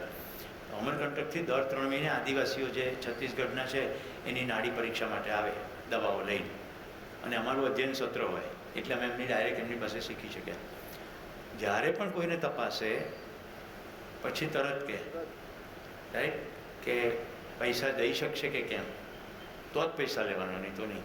તો એ અમારે અધ્યયનમાં જતાં તો 10 દિવસ રહીએ ત્યાં તો ખાવા પીવાનો ખર્ચ તો થાય ને. તો ખાવા પીવાનો ખર્ચ માટે અમે શું કરતા, રસોડામાં પૂછી લઈએ ભાઈ કેટલો ખર્ચ થયો, પછી છેલ્લે દિવસે પાટિયા પર મૂકી દઈએ, અમે જ વહીવટ કરતા, અને પછી બધા સરખે ભાગે વેચી લઈએ. તો બાબાજી તરફથી આવે કે ભોજન મારા તરફથી આવશે. એ સ્વાવલંબનપૂર્વક જીવ્યા. એટલે જીવન અમે જોયું કે આવી રીતે જીવી શકાય છે. પછી સમગ્ર માનવ મારું કુટુંબ છે, એમના ઘરે જે જતા બધાને એમ જ થાય કે આપણે પરિવારના સભ્ય છે. આખી જિંદગી એમના પત્ની એમની સેવા કરી. એમના પત્નીએ કહ્યું કે તમે સાધના કરો, હું મહેમાનો સાચવીશ, બાળકોને સાચવી લઈશ. એમના પત્ની ગયા પછી એમના દીકરી અંબાબેન, એમણે નક્કી કર્યું કે હું ભણીશ નહીં. અને અમને અંબા દીદીનો અનુભવ છે કે અમે કોઈ પણ મહેમાન ઉઠીએ પહેલાં અંબા દીદી નાહી ધોઈને તૈયાર થઈ ગયા હોય અને બધા જ ઘરમાં આવેલા મહેમાનો સૂઈ જાય પછી અંબા દીદી સૂવા જાય, એટલી બધાની સેવા કરે. આટલું દર્શન પ્રાપ્ત થયા પછી એને એક્ઝેક્ટ એવું જીવવું, રાઈટ. એટલે બાબાજીના જિંદગીમાં જ અમે જોયું હાજી, હવે આપણે પ્રશ્ન પછી લઈશું. રાજુભાઈ 3 ઈશારા કર્યા છે, એમાં એવો નિયમ છે કે 3 ઈશારા કરે, પછી ચોથામાં નાનો ભાઈ છે ને લપાટ મારી બી દે. એટલે ચાય પી આવો જલ્દી, પછી પાછા આવો.